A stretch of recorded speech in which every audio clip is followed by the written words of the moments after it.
In a universe full of ideas, we draw lightness from the dark to a place where opposites attract. Right meets left, positive touches negative, sparking an explosion of truth.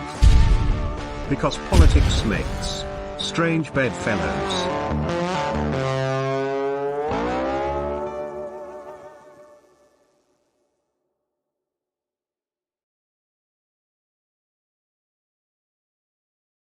Good evening, everybody, and welcome to Strange Bedfellows. I'm your host, Laurie Spencer, along with the man, the one, the only, the legend, Rick Walker of Maverick News. Rick, how are you? Greetings. Man, what a I'm week. well. A lot has happened since we last saw each other last Saturday night. Jeez. Yeah, What the a day. Trumpster indicted and arrested, and his whole team now like a gang, I guess, and under RICO charges, gangsters like Rudy Giuliani. The guy who pioneered the use of RICO charges against real gangsters. Racketeering. Yeah. Rudy Giuliani. Unbelievable. Come on. Absolutely unbelievable. It is. It's Oh, surreal. it You is. and I, we've been doing journalism since we were 17, 18 years old. Never did we think in our lifetimes that we would be reporting something like this. This is a guy who made his whole reputation on throwing gangsters in the slammer. Right. And now they're charging him with those kinds of, it just blows your mind. Isn't it sinister? I mean, they're using that against him, which is, to a lawyer like Rudy, that was his legacy as an attorney, as a prosecutor. And the very Justice Department that he once headed up, the very district, is coming after him. Insane. It is. Speaking of Rudy and Trump, on the night that, both nights, actually, 2 nights in a row, I was doing one of those big Twitter spaces with Mario Knopfel. Mm-hmm. And of course, our guest on both of those nights was Lev Parnas, the Ukrainian guy who went to prison. He did 20 months for Trump, and because of his association with Rudy Giuliani. So he was honestly kind of enjoying it.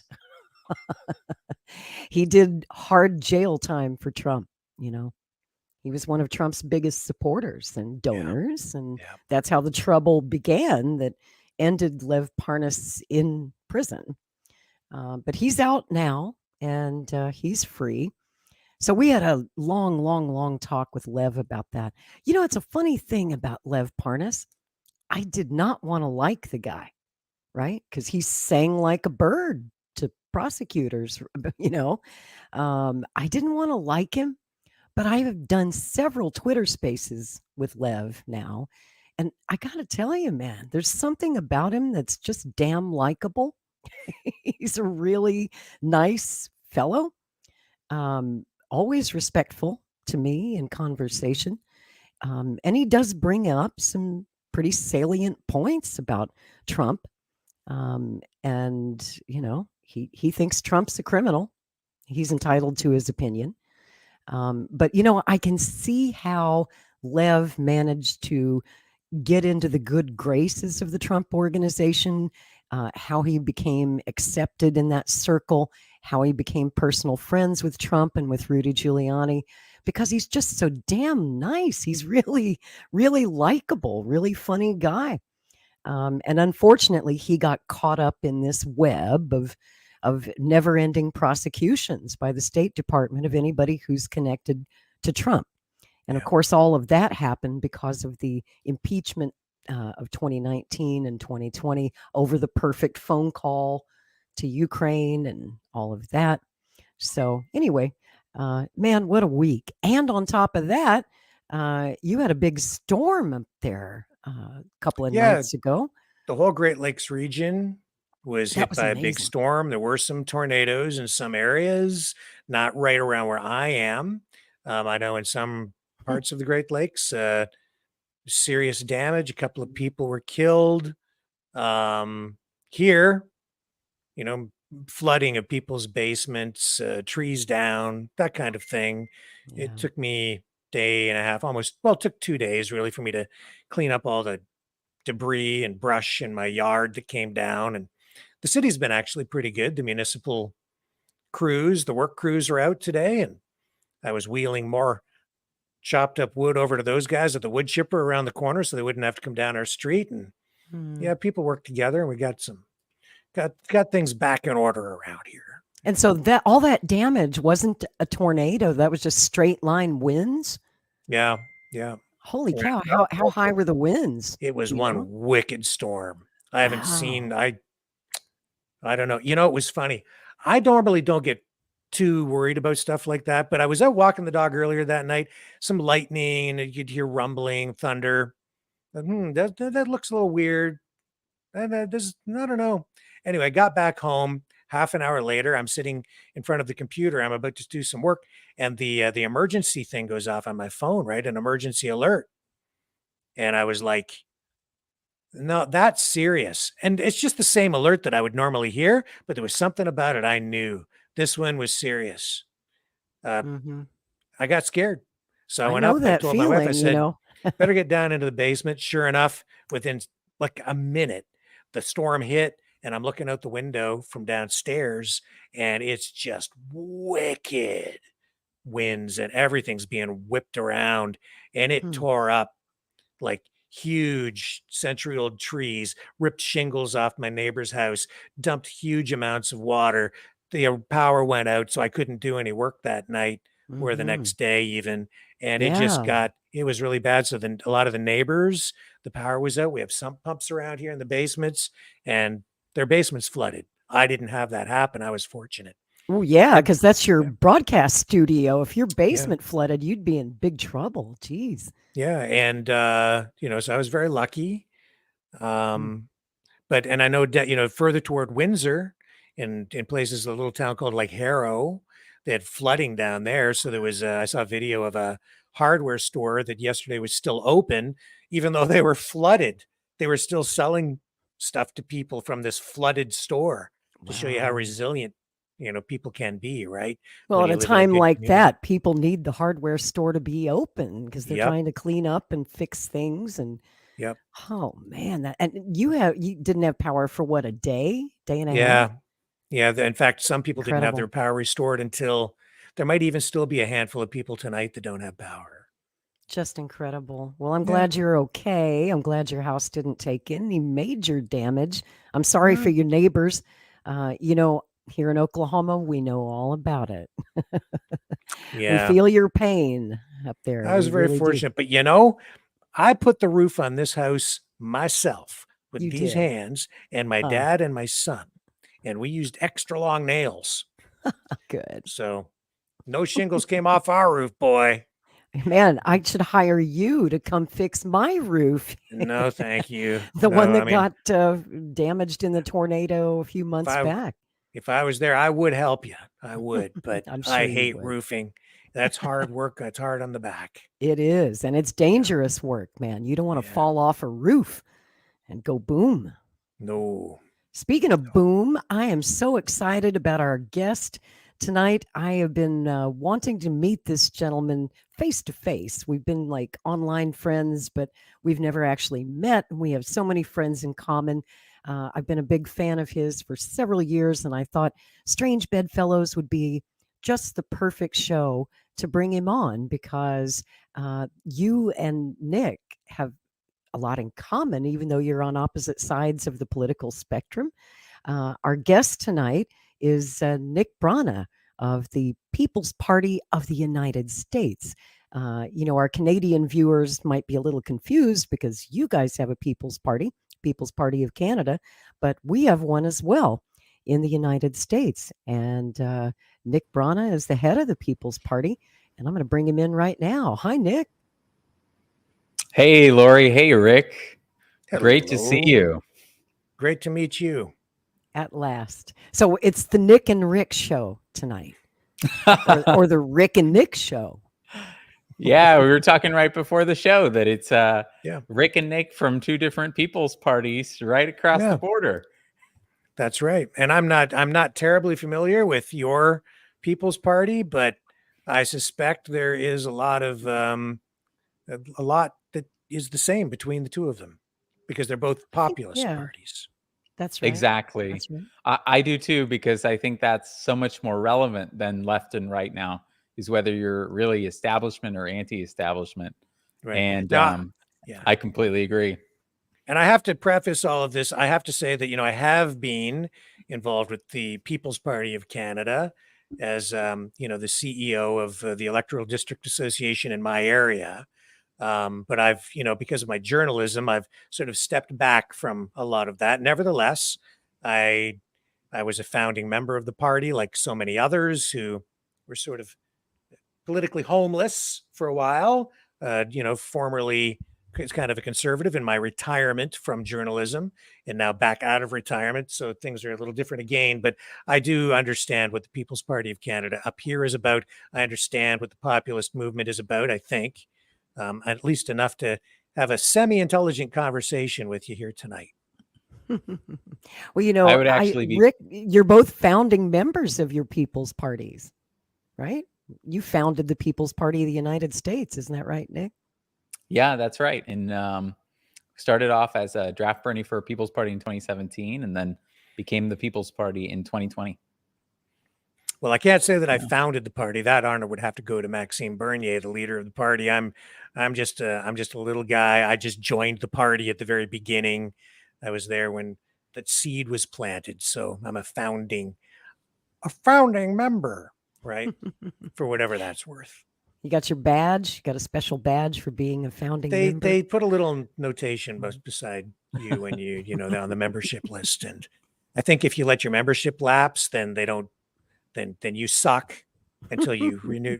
You lose your status. Got to pay your dues. Got to pay up. Anyway, yeah. Well, let me tell you guys a little bit about Nick Brana. He's a really fascinating guy. In addition to being chair of the National U.S. People's Party, he's also an organizer and founding member of Rage Against the War Machine.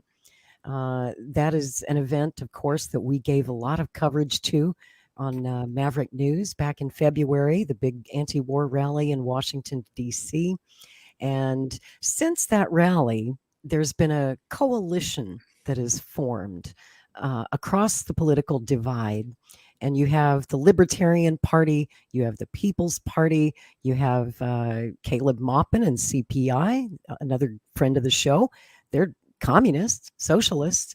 You've got people on the left and the right who all agree, the LaRouche people, also friends of the show, Schiller Institute, all coming together into this sort of Rage Against the War Machine coalition. And Nick, can you tell me a little bit about how that organically happened after Rage Against War and where we're going with it? Yeah, it's been awesome because all these groups and people of various different ideologies that weren't talking to each other previously are now organizing all kinds of things together. Like the recent Humanity for Peace rally was also kind of inspired and born of that collaboration. There's been some kind of debates between different ideologies on economics and foreign policy. And we actually have plans now for a second Rage Against the War Machine. That's coming next year, early next year.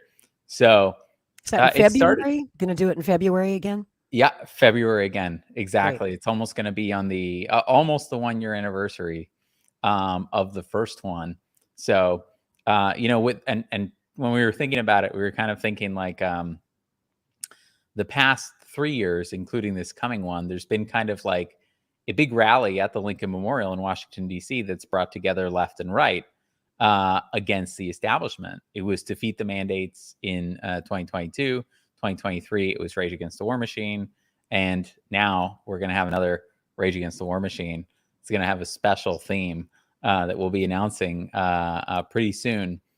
And is Scott Ritter invited this time? You guys going to let Scott talk?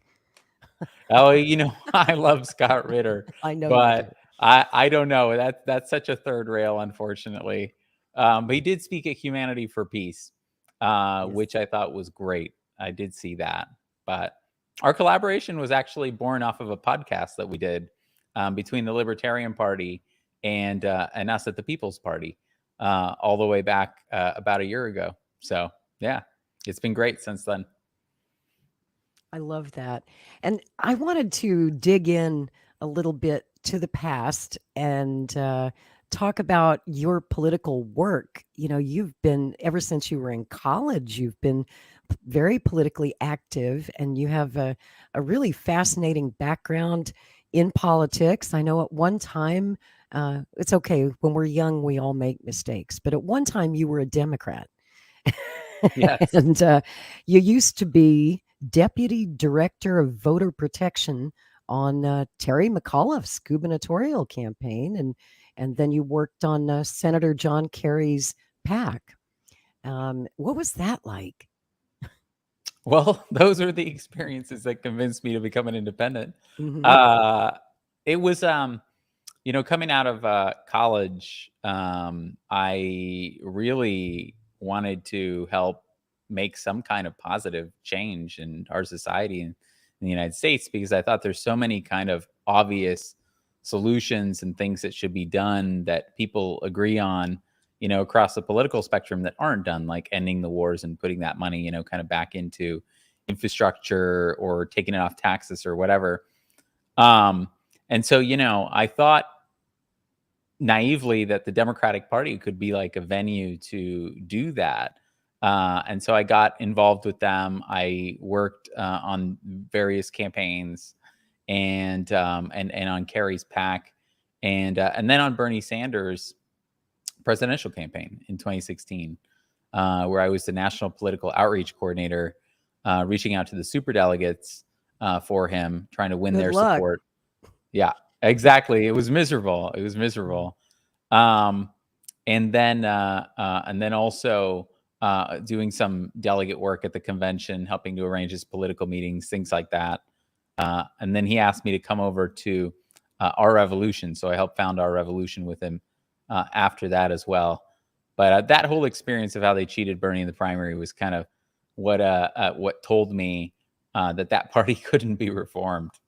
You know, I have to ask, because you were there at the convention in 2016, and I know that Bernie's supporters were not really happy about this nomination of Clinton by acclamation. You know, how did that feel for you, who had worked so hard to help Bernie get to that convention, to bring all those delegates, only to have Bernie tell everyone to sit down, shut up, just endorse Hillary, it's all good? What was that like? It was terrible. It was very dispiriting. In fact, I remember that very moment that you were talking about. I was on the convention hall because, you know, I didn't even know he was going to do that. And so I was on the convention hall when he, you know, came up, did it by acclamation. You know, it just went so much further beyond that too. It was a real slap in the face of the Bernie delegates, and people who had worked so hard for him, like across the country. You know, just so many unbelievable stories of sacrifice, of people sending in their Social Security checks or skipping, like, you know, there were even some stories of people who like skip, you know, funerals, like, you know, to be there or to volunteer during GOTV and that kind of thing. But it went even beyond that, because I mean, his since I was, you know, I was there with the team, Bernie was sending text messages to the delegates in the convention hall that were literally coming straight from the Clinton campaign. They were written by Robbie Mook, and they were sent to Jeff Weaver, and Jeff Weaver would send them out to all the delegates in Bernie's name. And of course, they were calm down, settle down, support Clinton. You know, it's such a travesty of an affair. He really should have gone independent, and I encouraged him to go independent. I encouraged him to take the top of the ticket in the Green Party, which Jill Stein offered him, but he didn't want to do that. I remember. And, you know, I remember that moment too. I wasn't in the house, but I was watching on television, and I could see that, you know, a lot of the Bernie delegates were getting rowdy, and I was expecting a walkout in protest, but Bernie managed to get them under control. Now, after hearing from you, I understand who was really behind that. It was Robbie Mook and, of course, the Clintons. Yeah. And they had one glorious moment where they stormed the media tent. They kind of misdirected. They made it seem like they were going to walk out, but they actually went to the media tent, and it was a good idea because it was captured by all the press there, what they were doing. But the DNC had all kinds of shenanigans. They were kicking the Bernie delegates out. They had seat fillers coming in. They were turning off the lights to block the banners and stuff. It was it was terrible. It was an awful production. It was. And yet, what amazes me is that when Bernie ran again 4 years later, a lot of people came back for more abuse. They came back for another round with Bernie, thinking that it was going to be different this time. Can you make that make sense?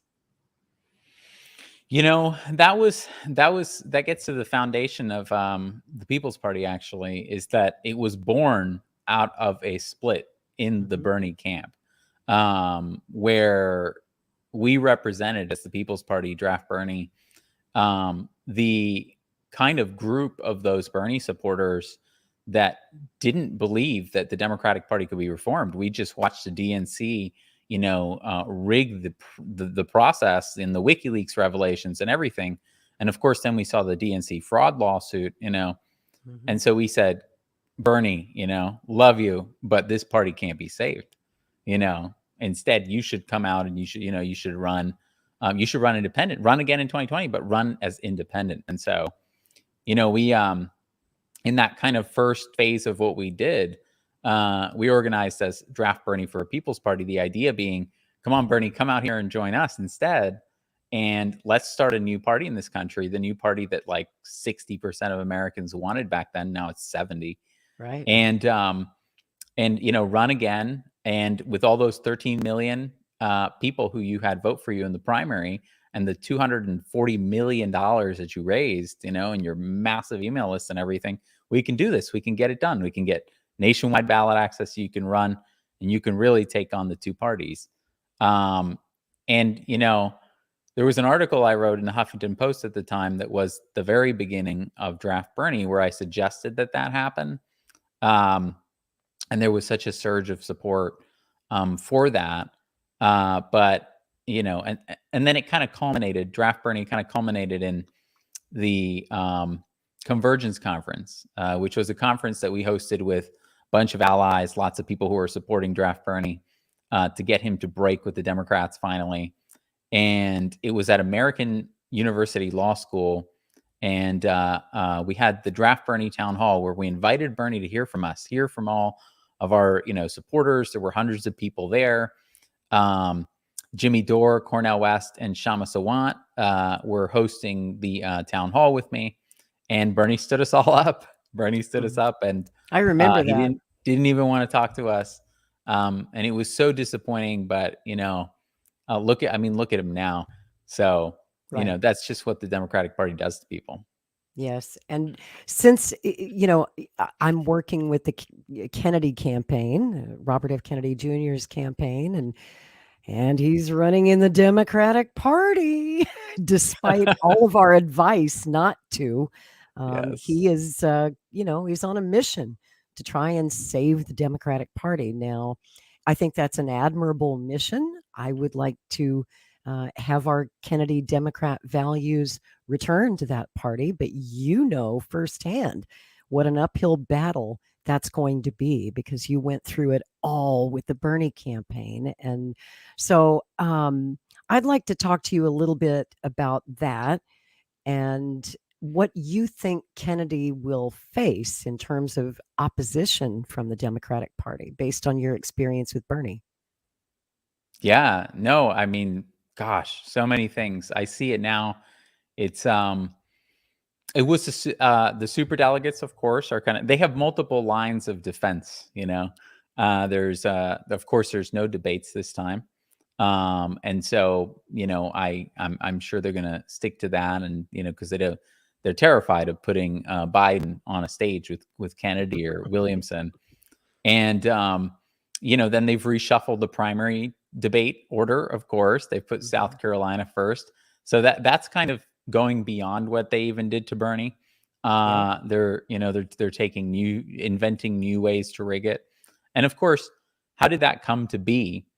And why South Carolina? Why are they putting South Carolina in front of Iowa? Because why? Yeah, exactly. Because that's the state where Biden thinks that he just owns the black vote. Mm-hmm. And so he thinks he's going to go waltz in there and they're going to give it to him, the first state, and that's going to set the tone for the rest of the primaries, Mm-hmm. And of course, Kennedy just spent the last 2 weeks campaigning hard all across South Carolina, drawing big crowds. But something that kind of troubles me is when I look at these crowds, they're 95% white.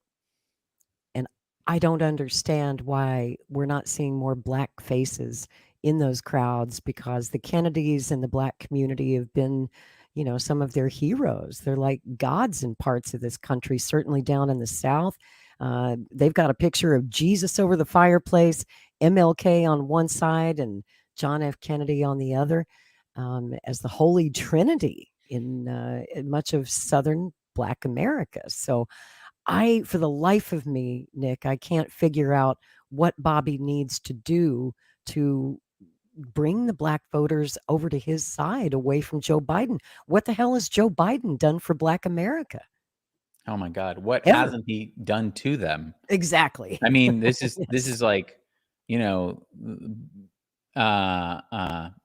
mean, he's basically like a Jim Crow segregationist, like those are his political roots. Yep. Author of, and massive advocate of, the crime bill in the 90s. The damn bill, to quote Bernie. He wrote the damn bill. Exactly. So it's hard to think of someone like in American politics who is worse, who has done more to harm Black people and people of color than Joe Biden.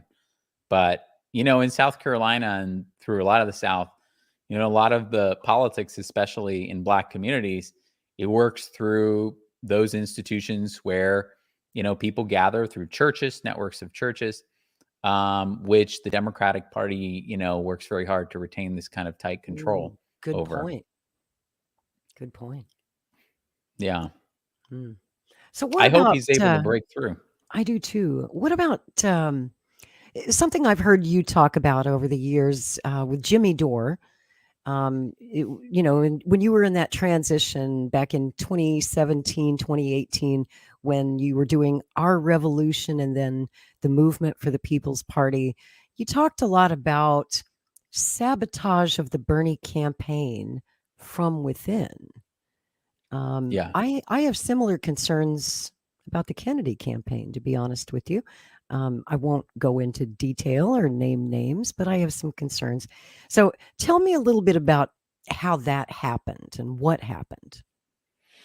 Well, the way it happened and the thing to look out for, I hope you're listening, Bobby and Dennis and everybody else, is the DNC will plant people in your campaign. They will send people who worked for either the DNC or some consulting firm, into the campaign. They'll kind of advise that this person be hired, or the person will approach the campaign.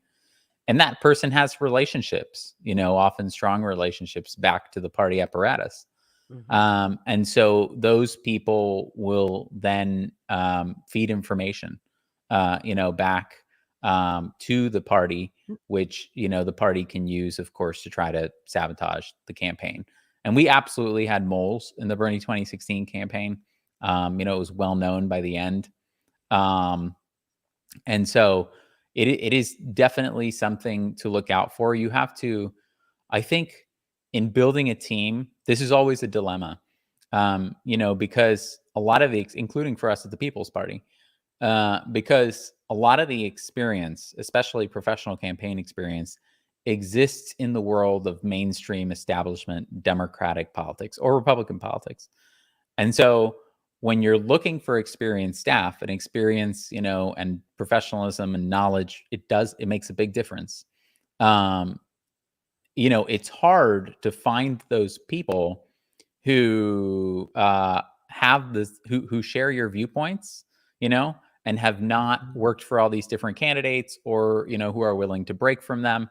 But that's what you have to look for. You have to look for people who you know and feel very assured are very strongly in favor of the kind of change that you represent and are not what I call the political mercenaries. The Bernie's campaign was divided between the political mercenaries, who are the people who would be working any campaign. In fact, most of them would have rather have been working on Clinton's campaign. And then there was kind of the true believers. Then there was the people who were there for the cause and everything. You got to avoid the political mercenaries, because those people will cut your throat. They don't represent you. They're opportunists. They'll sell you out. They're just doing it for a buck, you know?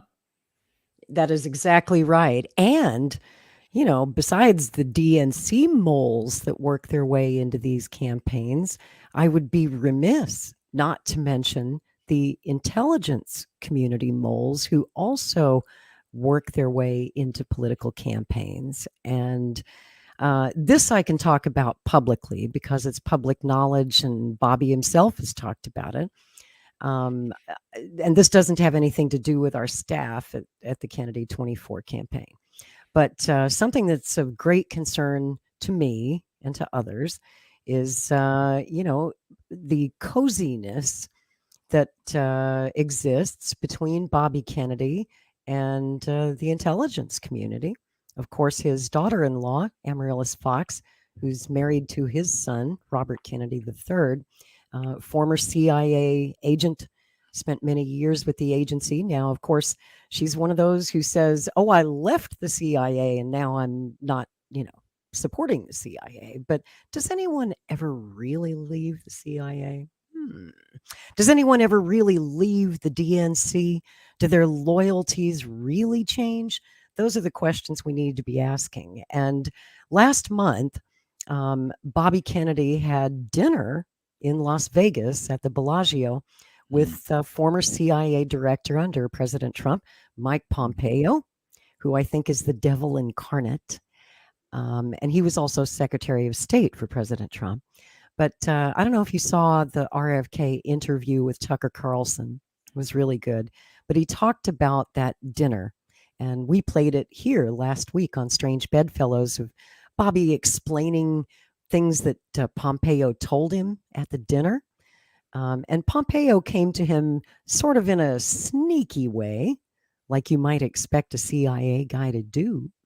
And he said, you know, Bobby, there are people inside that agency who don't have the U.S.'s best interest at heart. Really? I'm shocked to find that out. Tell me something I don't know. But it seemed to me that he did that because he knew that if Bobby gets elected, there's going to be some prosecutions coming. And I think that was his way of saying, please don't prosecute me. I'm your friend. You know, Mike, I think he's a snake, and he slithered his way into the Trump campaign and gained the trust of President Trump. And in 2017, when it was Trump's turn to release the JFK files, the still secret files after 60 years about the assassination of a president, in which I believe that agency was heavily involved, if not the architects of the whole operation. Most of the files that are still classified are CIA files. And it was Mike Pompeo who went to President Trump after Trump said, I'm going to release everything. I'm going to put all the CIA files out there. The very next day, he gets a visit from Mike Pompeo, who says, sir, we can't release those, national security, blah, blah, blah. And he prevailed. And Trump did what Mike Pompeo told him to do. Then Trump promoted him to Secretary of State.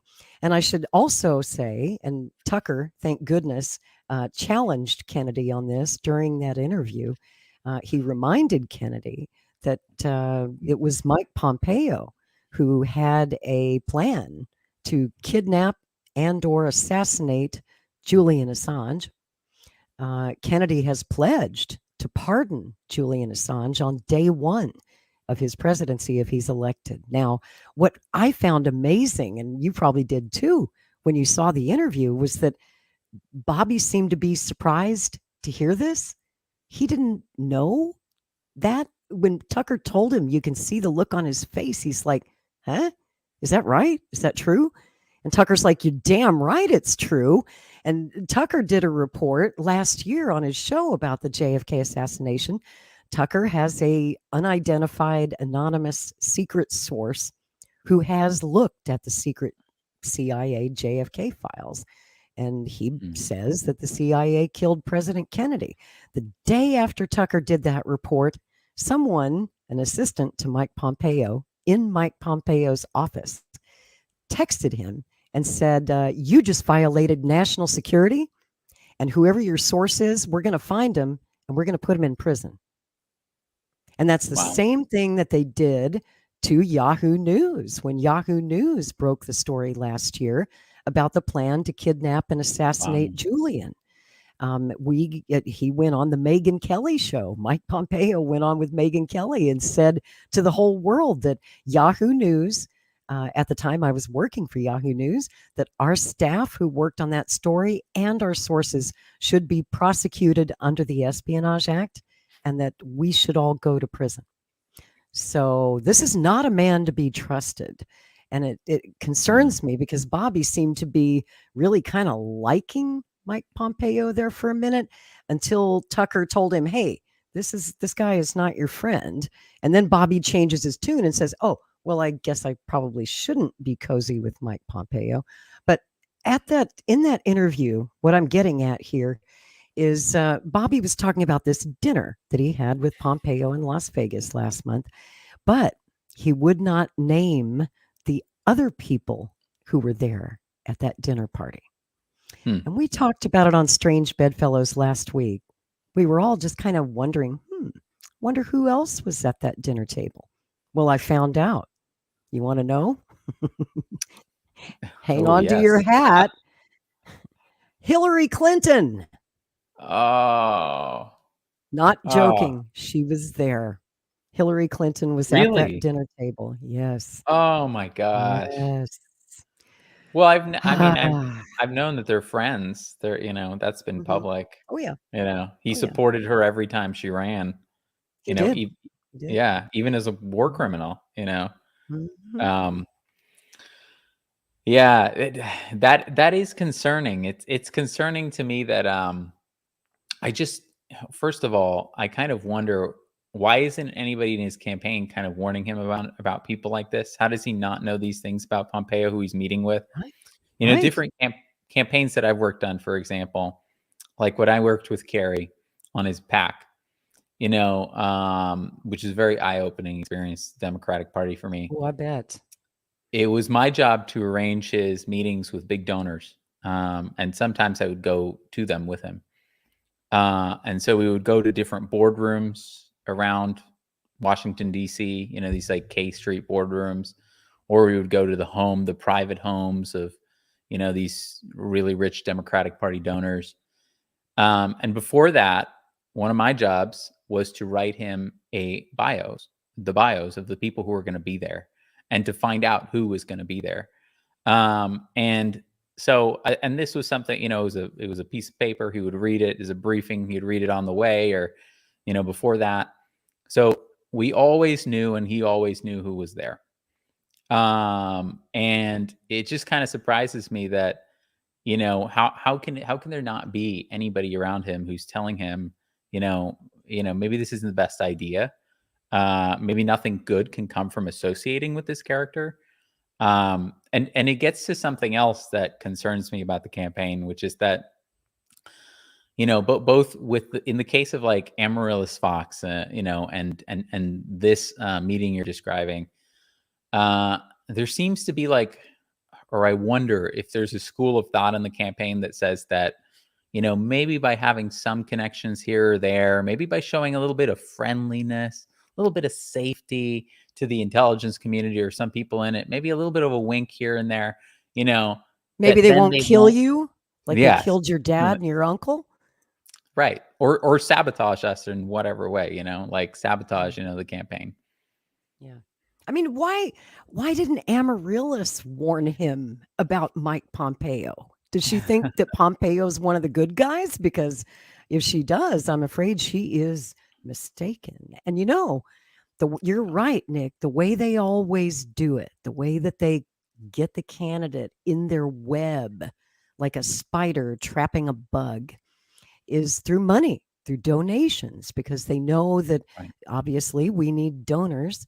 And this dinner party was set up as a, the fetch, the lure to get Bobby to come to Las Vegas was, donors, big donors. And one of his big donors is a veteran Wall Street executive by the name of Omid Malik. I don't know if you know who he is, but he's the guy that set up this whole dinner in Las Vegas at the Bellagio. And he got Bobby to fly there, right, across the country. He made a special trip. Now, the others at this dinner, this is where it starts to get very interesting. The others were in town already because they were all speaking at the Scale Global Business Summit, which was going on in Las Vegas. So in addition to two former secretaries of state, Mike Pompeo, Secretary of State for Trump, Hillary Clinton, Secretary of State for Obama, you also had Trump's former economic advisor, Gary Cohn. He was at the dinner, and he confirmed that he was at the dinner. Treasury Secretary Larry Summers and DNC mega donor Mark Lazary was also there. So we had some big bucks sitting at this table and a lot of power, and there's more. But wait for it. Also at the dinner was former UK Prime Minister Boris Johnson. Wow. Wow. You know what this kind of reminds me of, Lori, is when all the big Hillary Clinton donors took Kamala Harris out into the Hamptons.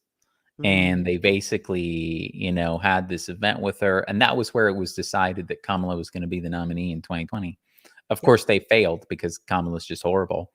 But this kind of this has like echoes of that, where it's like, all these very powerful people getting together and kind of vetting or assessing, or maybe just trying to getting the candidate, try to take the edge off, whatever it is. But that's how this feels to me.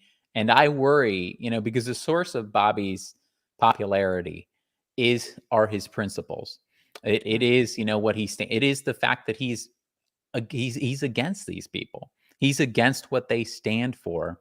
And I worry that, in the campaign, there will be some people who kind of jump the gun and say, we're not seeing the poll numbers rise fast enough. We're not doing well enough in South Carolina. We're not doing blah, blah, blah, whatever. We need to reorganize. We need to reshift the strategy. We need to become more friends with the establishment. We need to, go in that direction, because then they won't have the same opposition to us. And then, maybe that will help us, kind of break through in a way that we're not. That's the biggest mistake you can make. Exactly. That will kill your support. It will neutralize your campaign.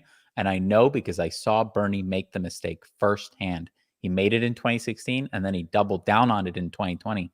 And when, in 2016, he was saying, we're taking on both parties. We're taking on the oligarchy. He was like railing against Hillary Clinton, her Wall Street speeches, calling her corrupt and everything. In 2020, it was just a shadow of the campaign. He was calling Joe Biden his friend. He was no longer going after the Democrat Party. He wasn't talking about the oligarchy. He wasn't talking about political revolution anymore. That's what I see that they want here. They're trying to sink their claws into him, and he's going to have the moral fortitude and the fire and the people around him who are keeping him honest. And that's important. And protected. Protected. We have to protect him. Mm-hmm. Yeah. And I think that something that's really important here is that it gets to a theory of change. The establishment is hypercritical of Bobby and any candidate who's running against them, any candidate. And there's a temptation to feel like, people who support his policies, and, a lot of what he represents, that, we should just kind of like support whatever he does, or, not be critical, and that's wrong. I could tell you, from experience in the Burley campaign too, he needs to get the pressure from the other side. He needs to hear from his supporters about how, no, we don't want you meeting with these establishment warmongering hacks. These people are the antithesis of what you represent of your campaign. This is the enemy. This is literally the enemy. This is literally a council of the enemy who you're meeting with. Like, what good can come from that? Why would you even accept that? I don't know. I'm absolutely baffled that he went. I mean, somebody told him, hey, you need money, so go to this fundraiser. And that was the lure to get him there. And then he comes back and he tells Tucker Carlson, hey, Mike Pompeo, he's a pretty nice guy. I kind of liked him. He's worried about what's going on with the CIA. And I'm thinking, no, he's not. He is the epitome of the rot. He's the guy who bragged, we lie, we cheat, we steal. He forgot to mention we assassinate people. And we've been doing it since 1954. And, we killed your uncle too. And we probably killed your dad, but I'm your friend. No, you're not. Who the fuck do you think you're fooling, dude? I'm sorry, but this gets me really, really hot under the collar. And I'm about to sweat through my Maverick News uniform. See, Rick, I wore my uniform today. Oh, there you go. Oh, but, great. I want to give Rick a chance to jump in here because I've been doing all the talking, but I know he's got some thoughts on that. Chime on in, Mr. Walker. Well, I mean, I don't know really where this has kind of gone down some paths that I didn't really expect the conversation to go. I was thinking it was going to be more in the vein of what makes up your party and, where does your base of support come from? And what is the People's Party all about? Those are the kind of the questions that I had. I didn't expect we would talk so much about the DNC. Well, when Nick and I get together, we have to talk about the DNC because it's been the greatest enemy of all of our candidates. But I tell you what, I'm going to let you and Nick get acquainted. I'm going to dip out for a few and let this be the Nick and Rick show or the Rick and Nick show, and let you guys compare notes on the People's Party movement across North America. So I'll be back in a few. So what does make up the People's Party of is it America? Is that the proper name for the party, first of all? People's Party of the United States. That's United what we go by. States. Yeah. Well, see, it's the People's Party of Canada on this side of the border. And I kind of wonder how similar it is. I know they're both populist parties, and I find it interesting because the People's Party of Canada was sort of formed from conservative roots, but I'm getting the sense from you that your party was formed from the socialist side. Is that fair? We describe ourselves as populist because one of, as like we were talking about before, we really see these kind of the left-right dichotomy as not being a useful kind of, framework anymore, because it really is just everybody against these kind of like really rich, oligarchs and the corrupt politicians who they buy, who are trying to impose this kind of, technological dystopia on us, through mass surveillance and censorship and vaccine mandates and, everything else that it is. So, but yeah, very much our roots were from the Bernie Sanders campaign. Yeah. So, I mean, that's sort of the opposite side, if you want to look at it on a scale like that, which I generally don't. But if you look at it that way, conservative roots here, but socialist sort of roots over there. And then we've, in the Canadian side, even though it's viewed as sort of a conservative kind of a populist party, I don't think it is anymore in Canada either. It's a blending of all these different political ideologies that have come together under a populist banner. And there's a strong socialist side to the PPC now that even extends beyond that. But maybe you can comment further on that. Are you seeing more of a conservative element bleed into the demographics of your party? Absolutely. Yeah. That's one of the things that I'm most proud of is that, we have in fact managed to bring people of all ideologies, people who voted for Trump, in one of the past two presidential elections, people who've, who haven't voted at all. Because there's 100 million people in the United States, who just don't vote ever because they've given up on the two parties. So, yeah. And then if, like Gloria was mentioning too, Rage Against the War Machine, when we organized that in February, we brought together people from that coalition was, the Libertarian Party to, the People's Party to, just all across the political spectrum. And we were very proud. And, I in particular, very proud about how we brought together people across the spectrum for that action. Thousands of people rallied at the Lincoln Memorial in Washington, D.C., and then marched to the White House. So that's absolutely our objective. That's interesting because I think through history, when you look at the populist movements in both countries, it's always times of turmoil that seem to result in a populist movement gaining momentum and growing. And it's like a catalyst issue or issues like the pandemic and civil liberties, or the war in Ukraine and a call for peace, that sort of unite people under a populist banner.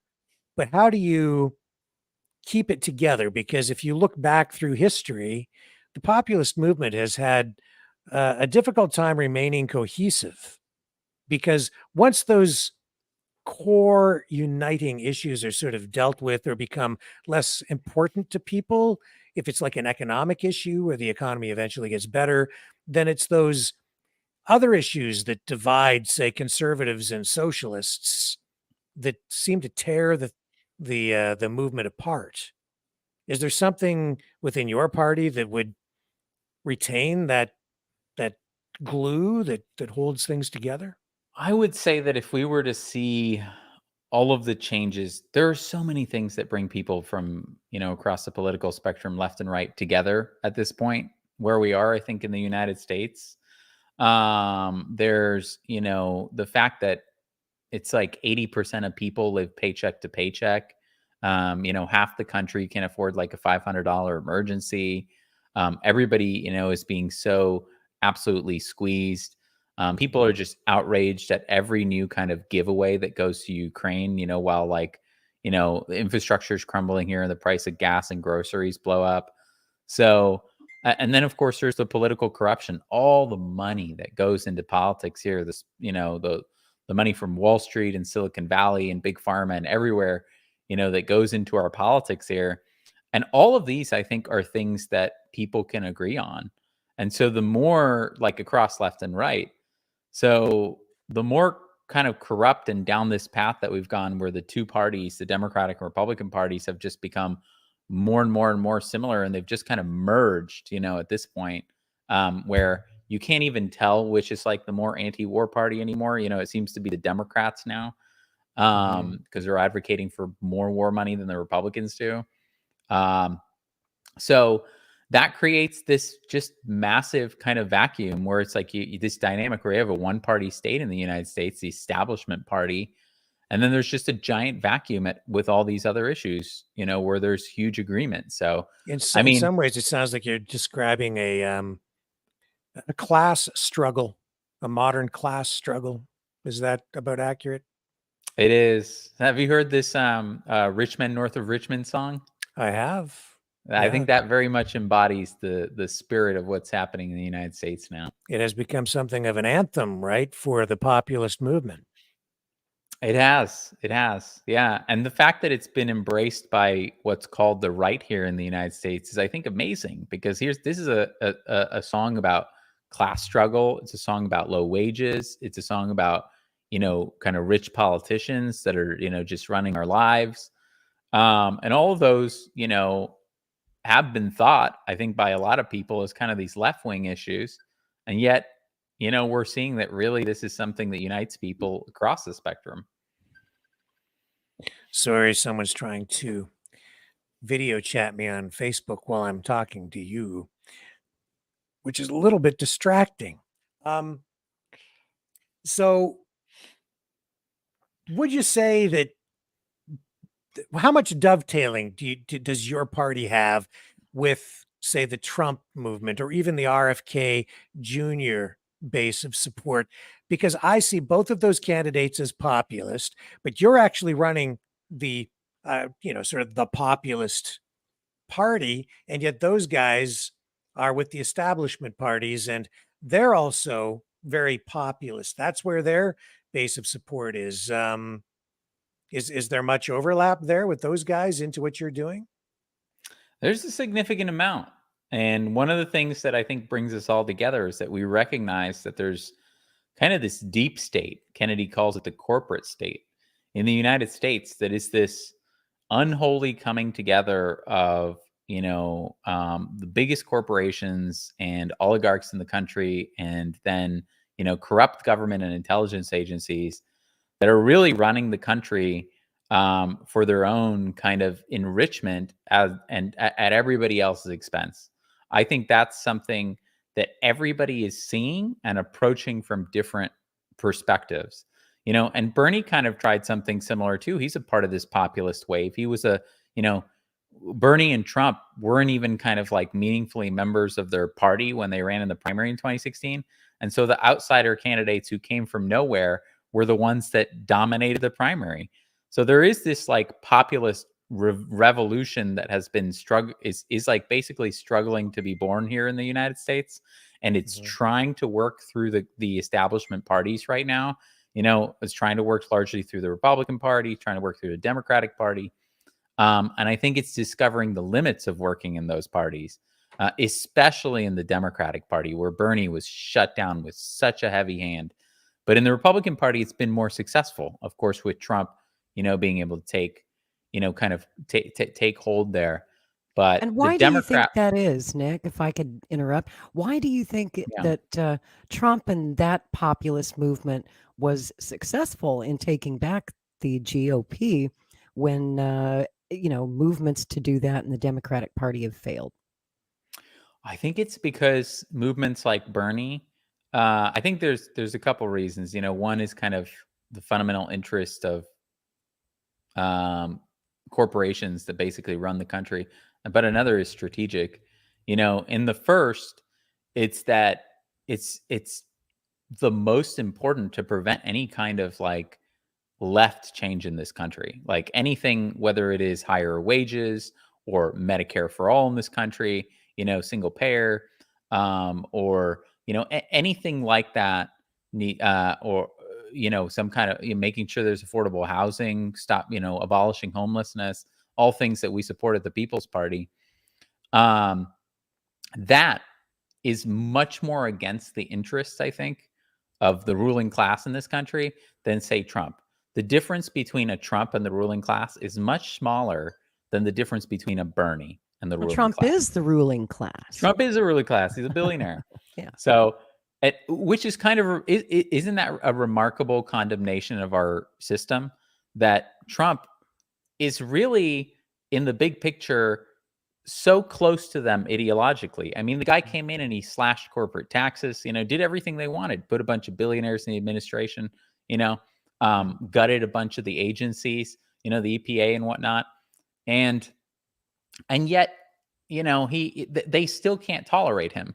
They can't even tolerate that level of dissension, let alone a Bernie Sanders. And so that's why in the Democratic Party, you have things like superdelegates and all these kind of like fail safes that are meant to like lock that party down so that nothing like happened with Trump and the Republican Party will ever happen in that party.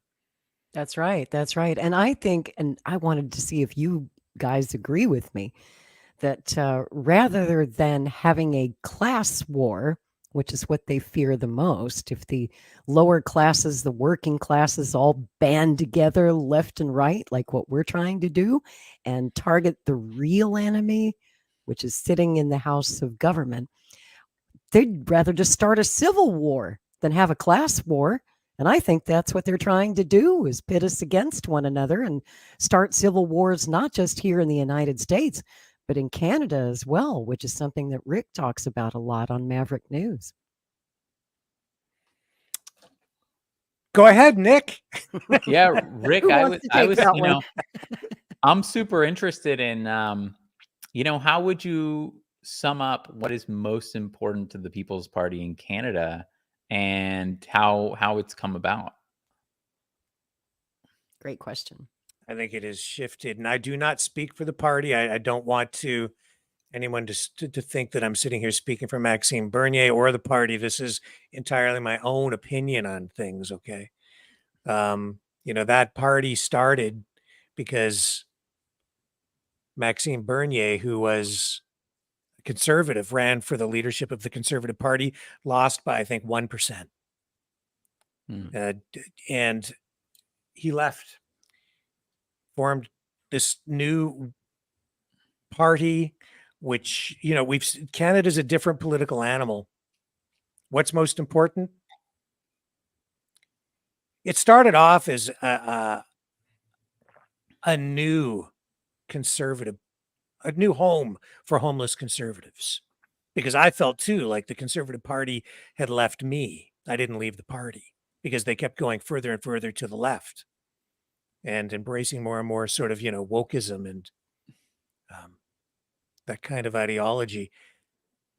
Things have changed, though, I think, within the party over the last few years, especially since the onset of the pandemic. For me, it was about just embracing originally conservative economic principles, getting back to basics, getting away from wokeism. And it's evolved since then, because then the pandemic came and it was the PPC, the People's Party of Canada, that stood up for people. Really, it was the only party that stood up for people, right? And people's individual rights and freedoms. Because the Conservatives really didn't in the beginning of the pandemic. They never did. No, they did nothing to stand up to lockdowns, masking, mandatory vaccinations, which are all the issues that, that I think the true conservatives and people who are committed to the preservation of people's liberty, individual rights and freedoms are committed to. The Conservative Party did nothing. They let the people down and acted like liberals. So the PPC was there for that. But as the pandemic has carried on, I've seen the political landscape begin to shift here. And the PPC, I think, has embraced not just it's sort of a populist thing. And I'll get you to comment on this and see if the same thing is happening on your side. More of the, I'm just going to come out and say it. It's like, it's the Q base. It's the common law sovereign citizens sort of movement. It's that ideology that has continued to grow and spread, and they've pulled people in who don't even really, I think, largely understand that that's what they're being pulled into here in Canada. And that same movement from the US, whether you're talking about the Oath Keepers or the constitutional sheriffs or any of these movements, they've begun to have more and more influence into the Canadian political sphere. That ideology has taken root. It's appealing more to not just the PPC, but separatist parties, smaller separatist parties in the western part of the country, and even separatist movements in Quebec. And they're getting involved with that. And even some First Nations. This ideology has found its way into there, which is very appealing here, because if you're talking about the sovereign citizens movement and you're talking about first law or Aboriginal common law, that thread weaves its way very easily through all of that and the history. So the PPC has seen this, I think, as an opportunity to build a base of support and latch on to some of these groups that have been there and have formed a web of organization.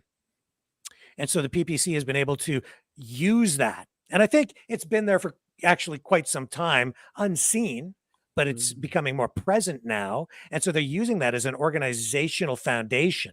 And more powerful, wouldn't you say, Rick? They have more power in the party than they used to. Much more power now. And so you're seeing now this, I think, more pronounced emphasis on issues like LGBTQ issues, right? And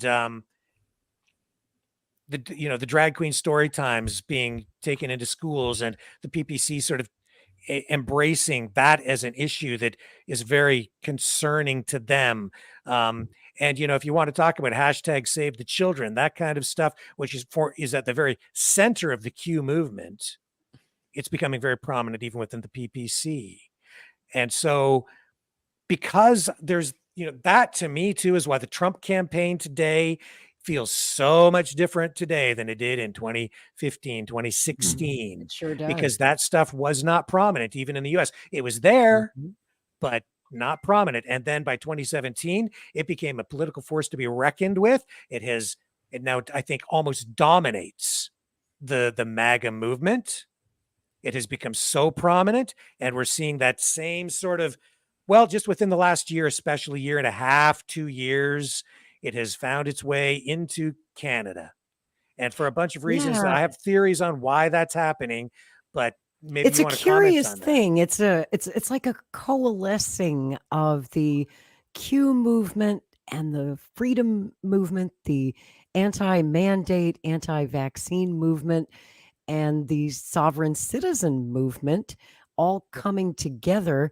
And up there in Canada, we see that happening a lot inside the People's Party, inside what used to be called the Truckers' Freedom Movement. And it's this weird evolution. And do you see that happening in the United States too, Nick? Yeah, I would say so. That it is kind of a convergence of movements that are, I think one of the threads that ties them together is that they don't kind of accept the kind of consensus reality, like the mainstream media, sanitized reality. And they're much more ready and willing to embrace what in the United States is dismissed as conspiracy theory. Whether it is, the conspiracy theories around the origin of COVID, or whether it is, around the war in Ukraine, or whatever it is, because this kind of, I think this term, which I know originated with the CIA, conspiracy theory, it's become such a catch-all that, it really, I mean, it seems like its definition is now anything that the establishment doesn't want you to know or think about, or any perspective that the establishment doesn't like. And so I think there's all of these different kind of, because here in the US, the mainstream media, Washington Post, New York Times, they wrote off, the truckers, they wrote off, anybody who questioned, the vaccine safety. Conspiracy theorists, anybody who questioned, our motives for being in Ukraine, the United States, conspiracy theorists, conspiracy theory. It's like, okay, well, this is now, there's kind of, I think, a renaissance happening in the United States where people are like, that term has almost like flipped. People are embracing that. And it's like, yeah, that, I've seen these memes, for example, very popular memes. Being conspiracy theorist just means you're 2 years ahead, or something like that. So I do see though that similar kind of, I see a coalescence, and I think Rage Against the War Machine reflects part of it. Actually, it's kind of it's like a it's a part of that. It's a part of, there's a much greater willingness to come together. There's a breakdown of the silos that used to kind of like separate us. We used to each have kind of our own medias, and we were kind of like artificially segmented into our own reality, and we were just taught to demonize the other person, on the other side, whether it's the left or the right. There was MSNBC, Fox, and all of that's breaking down now to the point where it's like people are loss of confidence in the media. That's another big thing. People are just dismissing the whole kind of apparatus, the whole corporate media apparatus, and the propaganda machine that is the government. And they are talking to each other and working with each other. And so, those kinds of like caricatures or stereotypes that used to exist about each other, like, for example, between people on the left and libertarians, like, okay, those are falling away because now we're working together. Now we've met each other. Now we understand that there's a kind of a common humanity that underlies the work that we do. And so, as that breaks down, I think it's very very challenging to the establishment. It threatens their grip. Politics makes strange bedfellows, indeed, right? That's what this show is all about. That's what the coalition that you're involved with, Rage Against War, is all about. And the people's parties of both of our countries in the US and Canada is, it's not ideologically pure on the left or the right. Rick tells me that there are socialists inside the People's Party of Canada. It started as a conservative kind of party, but over time, it's attracting some more progressives and socialists. And I would think the People's Party in the United States, you might be seeing some more libertarian and right-wing people coming into your movement. Are you? Absolutely. It's kind of like we began on different sides, Rick, and our parties, so to speak, and we're kind of converging. Because it's that those unifying issues, like in times of crisis, civil liberties issues, or it could be economic issues, but it's a crisis that kind of brings people together, most often under a populist banner like yours. That's right. And I have to bring this up. It's the one thing I haven't asked you about yet. Speaking of populist movements on the left, you were the guy that got Cornel West to run for president, right? And he was originally running under the banner of the People's Party. And then I guess the Green Party stole him away. Tell me what happened there. You could characterize it that way.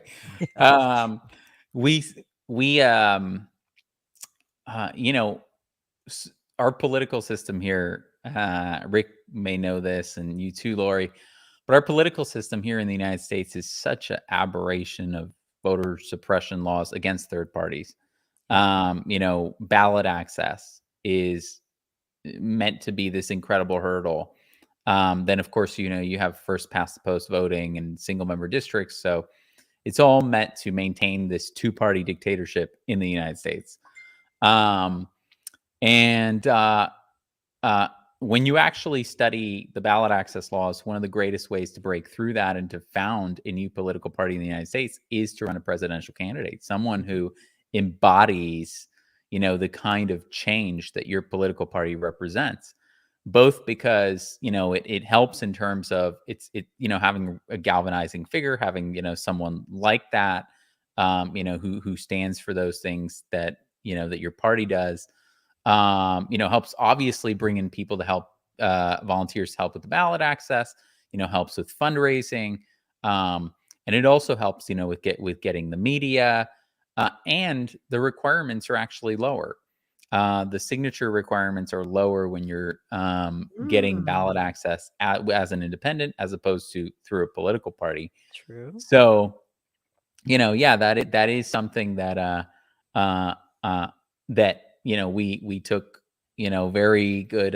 We took note of course, as we were kind of looking into and working on establishing the party in the United States. And you need a candidate for sure. Exactly. And so for a time, it looked like Jimmy Dore was interested in running. I was hoping.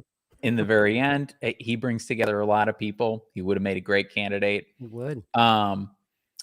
And obviously has a huge platform as well. That helps today. And actually, there's kind of like a loophole in U.S. policy right now, which I wouldn't be surprised if they close it soon, but we might as well use it while we have it, which is that if you have a television program or a radio program, those are regulated by the FCC, Federal Communications Commission, and they can't, you can't run for president or for federal office if you're a host on one of, on those platforms. Right. You have to give up your show. You got to give up the show. But you can have a podcast which reaches many more people than television news, and you could still run. So you could, Correct. We have this kind of moment where it's like, that's available to us. The internet, the laws haven't caught up with the internet yet. And so let's use that. That would be great. A great way is to run someone who has a large platform. And then that becomes kind of a galvanizing, a way of getting past the media gatekeepers, getting the word out, all of that. So with Cornel, we started, as we thought about, who would be really good. We had a conversation with Cornel, and he thought about it, and we convinced him to run. Me personally convinced him that there is a moral imperative to do it.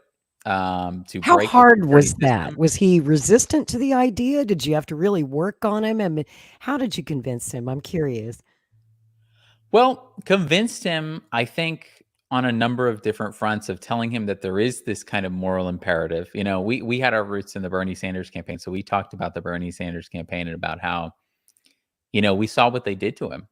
And, and they're just going to keep doing this. They're doing it. We talked about how they're doing it to Bobby Kennedy right now, and how, there's just no future because of that in the party. And so, we need to get to work establishing something viable outside of, the two parties. We need to do this. And it's a big imperative. And then, of course, there was, the logistical and kind of strategic elements.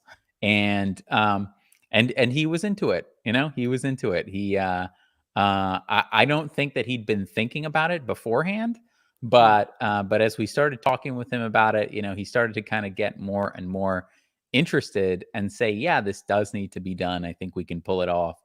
And so that's how it started. And then on June 5th, we announced, the campaign. We had this amazing launch, this fantastically successful launch, because he was covered. We produced a short video, about 2.5 minutes, put that on social media. It got 19 million views. It went viral, just on Twitter. That's incredible. And then just he was on covered Twitter, across 19 million just views on Twitter, on one platform. That wasn't even counting Instagram and all the rest of them. Wow. And then he was covered across the whole mainstream media. Also, our campaign was, basically every national news outlet covered it. So it was, to reach tens of millions of people. So it was a fantastically successful launch. We made this awesome, really sharp professional website for him, had an amazing platform. And it was a huge success, but I think that there were the combination of Cornel West, with us, and the idea that there's, kind of a new populist party in the United States. There was a lot of people who didn't want to see that happen. I would think the Green Party would feel threatened by the People's Party because you're sort of competing for the same general audience. I think our reach reaches people who are in the Green Party, especially because of our origins, but it's also much broader. And that's the reason that we exist in the first place. Right. Is that, like Rick was talking about, the Green Party, they've carried the banner for the independent left in this country, in the United States, for 30 years. 30 years. Last 20 years, they've been at a fraction of a percent. So, and they're running. You look at how they're doing. You look at how, these issues are polling, whether it's Medicare for all, higher wages, improving Social Security, ending the wars. It's just this massive mismatch between that, and a big part of that is how they're going about it. And a big part of that, of course, is also how captured they are by the wokeness and by the left sectarian siloed aspect of the left. As we saw by the terrible candidate that they ran in 2020, Howie Hawkins, who I'm not a fan of at all. I thought his policies were all wrong. Pro-Russia gate. Yep. They sided against the people again when it came to the pandemic. They were for the mandates and everything, so it's just consistently they represent kind of that sectarian part of the left that is unfortunately incapable of broadening and reaching out and building kind of a populist base, and that is the future of any kind of left here in the United States. I see my friend Tyler McConnell's in the house, regular guest on this program, guest on Maverick News, sometimes co-hosts Strange Bedfellows with me. Love Tyler. He's a good friend. Isn't he a good man? Really love him. And our friend Caleb Maupin popped in a little while ago before he had to go off and do his show tonight. I love seeing this convergence happen. Isn't it cool when we can get all of these friends together and actually be friends despite whatever political differences we may have, because we agree on the big stuff and just because we like each other as people. Yeah, that's more than half the battle right there. And that's why I do this show. It's all about, once you sit down with somebody and you have a beer together, right? You have a good talk. You can't hate that person. I mean, even if you Yes, don't I like can. Donald. Yes, I can. Depends if it was Bolton or Clinton. Yeah, right. But then Bobby Kennedy had dinner with them all, and apparently had a nice I hope time. he's still capable of hating them. Me too. They're not your friends, Bobby. You need to wake up. Speaking of Bobby Kennedy, there's all this guilt by association going on in politics these days, and it's like, especially here in Canada, if you've been to Davos and the World Economic Forum, it's like, well, that's it. You're disqualified. You can't build. So how is RFK Jr. going to deal with the blowback from just even going to dinner with Mike Pompeo? Now he's been to dinner. Obviously, he's compromised. He's buddies. And Hillary Clinton and Boris Did Johnson. That just come out? It was. Yeah. That's so funny. It's like if you could have handpicked the worst people for him to meet with. Like, has it been a big issue though? This is the first I actually heard about it. Has it? And this Malik, what's his name, put it all together. Wow. So you see right there, it just proves he's compromised. He's just part of the deep state. I'm telling you, that's what's coming. Shouldn't have even talked about it. You know what? On the one hand, I see what you mean, Rick, but on the one hand, I'm kind of glad about that form of cancel culture because, I think it kind of produces. I'm happy that we have a high standard as a movement for people, because at least in the United States, we have been betrayed so many times by our political leaders. Bernie Sanders, AOC, whoever it is.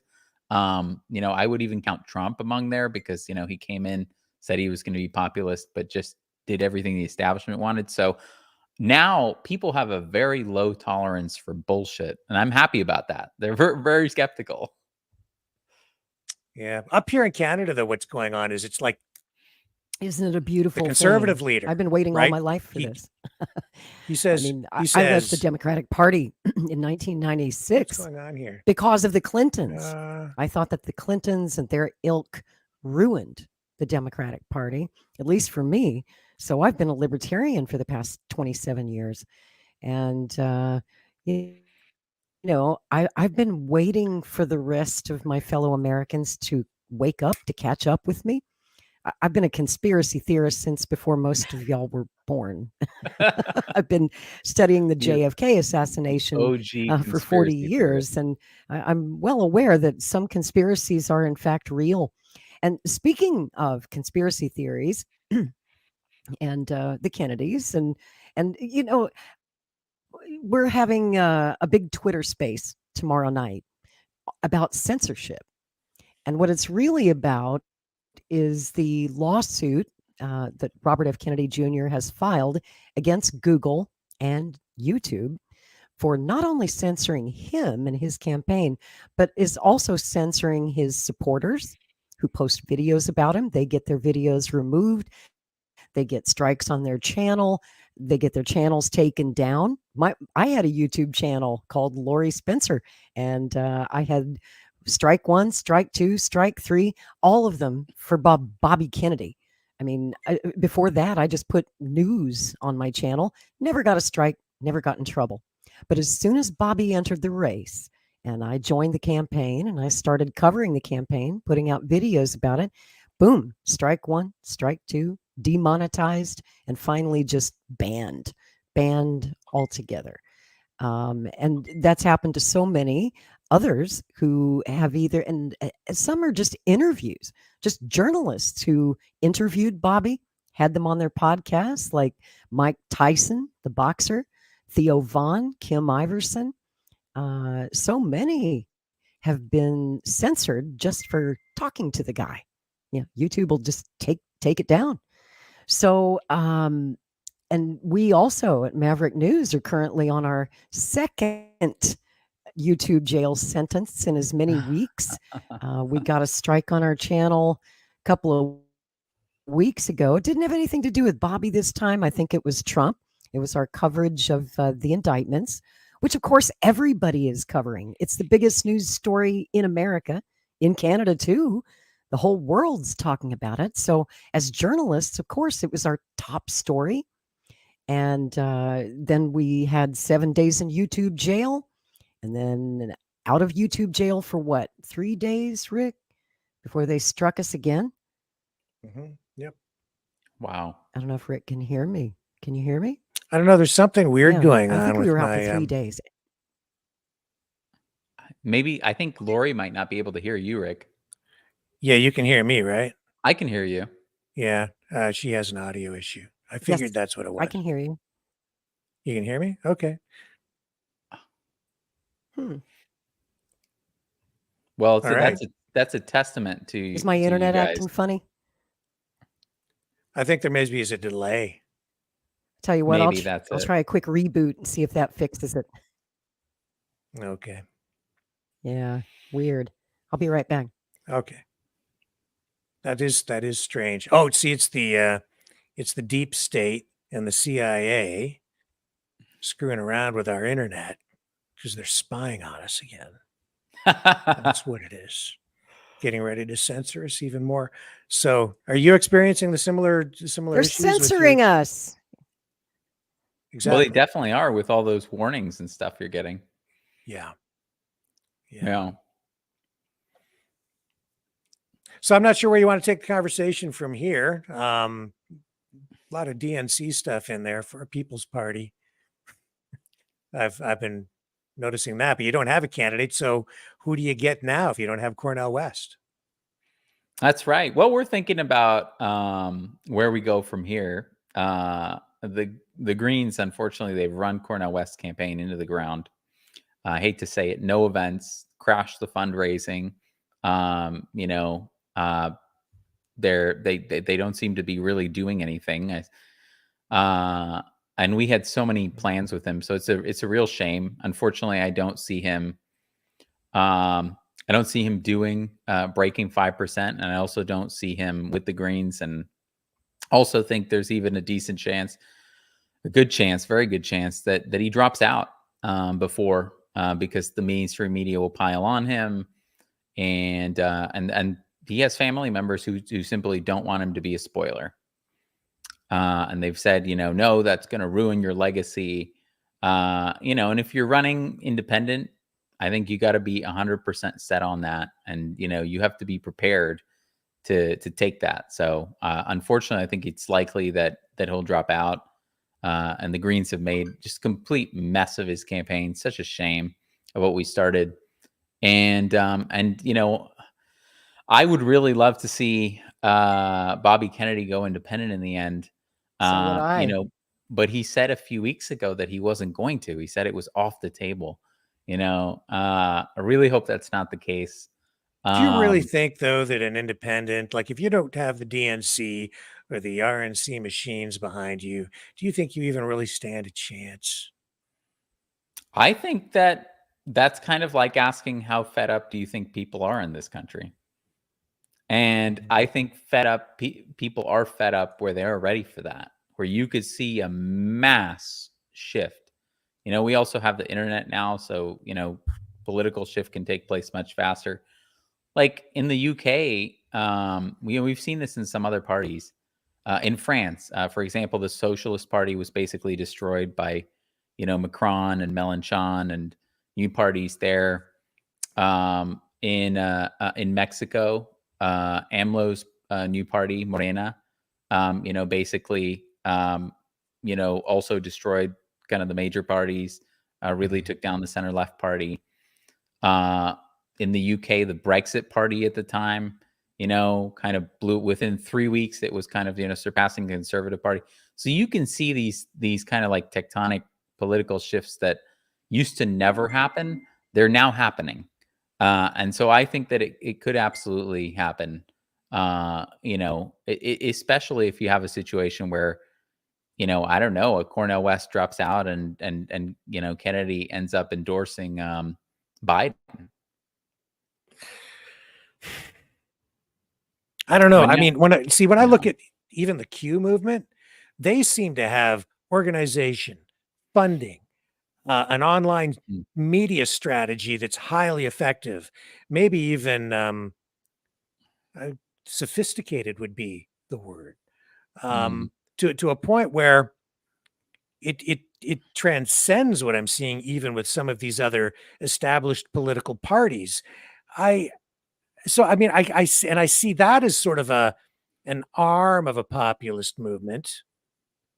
So I kind of get what you're saying, but they're still attached to Trump. And so, I think Trump realized that in order to win, it's not enough to be a populist. It's not enough to run as an independent. You need to take over the party.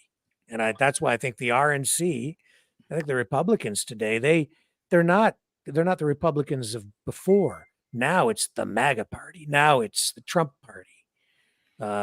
That's the strategy. And I think that's why RFK Jr. too is like, it's off the table. You're not going to win unless you have the party behind you. But I mean, I don't know. I think if he went independent, he's more popular among Republicans than Democrats. Very popular among independents. So if he went independent, say after, getting cheated in the Democratic Party, all right, Bernie got cheated 2 times in a row. And now, Bobby Kennedy gets cheated, people really fed up there. Then he could potentially bring people together against the 2 parties. There's been a number of polls that show that there's like a 60% majority that don't want a rematch between Biden and Trump, although the Democrats are doing everything in their power to make Trump more popular with all these indictments. So is that strange, or is that by design? It's, it's really interesting. I think that I think they knew it was going to make him more popular. I think that their calculation was that the only way that we can beat him is to either legally disqualify him, drain all his campaign funds, with the defense, the legal defense, or even go so far as to rig the election, possibly through mail-in balloting or something like that, because that's what we impose. So I think they decided to go down this route of kind of legal assault because they realized that they were going to lose to him, and they had to do something like this because they can't beat him in a fair election. Right. Just like I don't think they could beat Robert Kennedy in a fair fight. Same thing. And they're draining Kennedy's resources with lawfare of a sort, because Kennedy has to keep suing them every time they violate his rights. And that costs the campaign money. Plus, he's spending most of his money. You know where most of the campaign money is going? Security.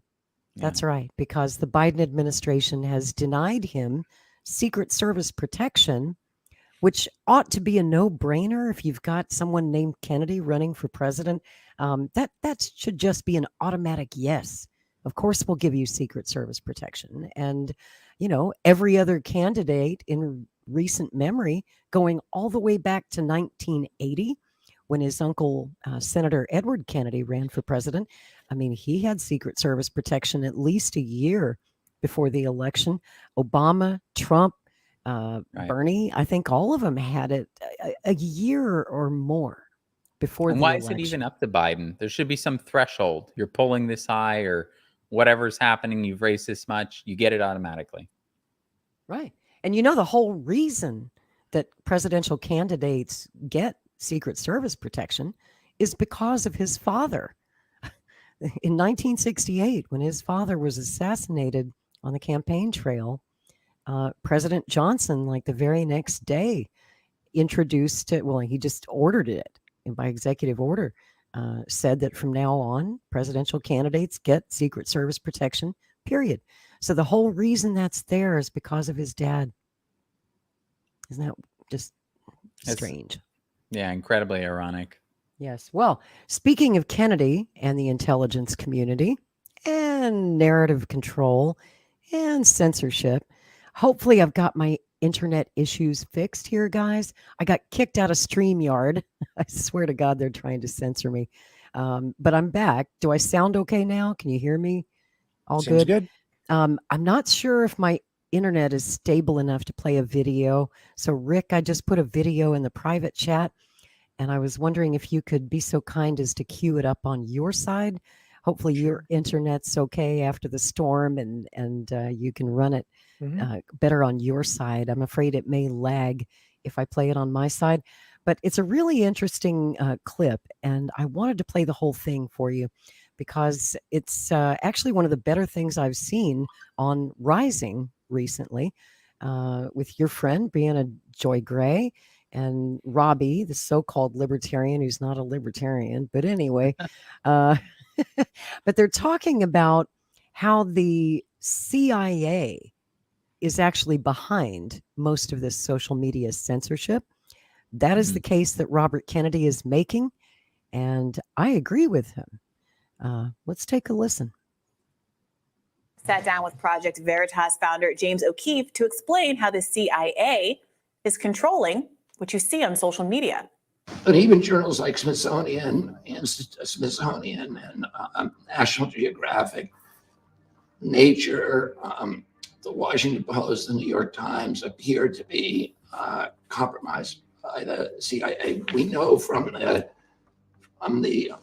Twitter files that both the FBI and CIA were operating portals within the Twitter and Facebook that allowed them to manipulate information and to deplatform people and to silence certain people that they didn't like in the social media. Operation Mockingbird was an operation to compromise American journalists. There were some 400 editors, journalists from all the largest publications. The New York Times had been compromised.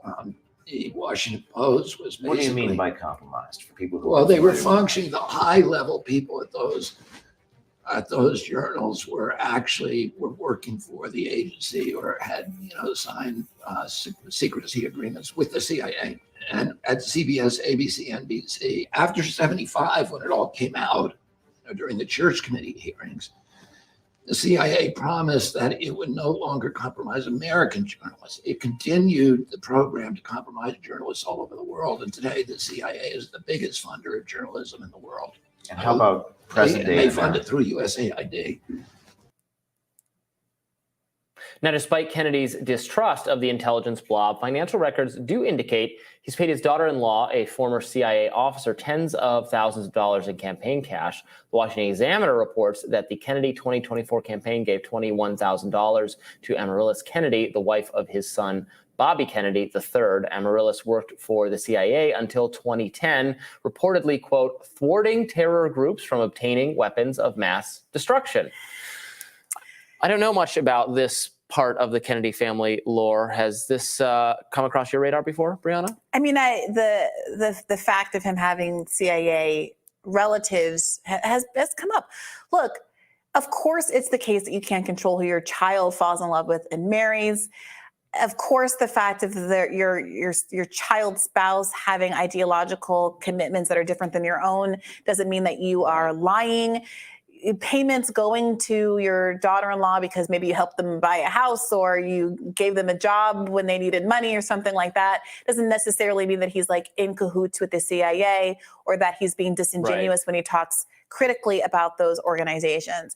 But I do think it would be interesting if a reporter were to ask him some questions about how he deals with those ideological and substantive differences with someone as close to his family as she is, especially since he is getting so many questions from liberals about how he feels that his family members simply disagree with it, not have actual professional commitments that are opposed to him, but they just don't agree with his take on vaccines or Ukraine or whatever it is. Right, and that he has suggested before that he thinks the CIA or another law enforcement or national security intelligence agency or person might have been involved in the deaths in his family that have been the subject of mystery. So obviously, in most of that clip, he's talking about a lot of which we know to be true, the influence by intelligence officials on the media, on social media in recent years. I mean, he was talking somewhat about what's happening in the past.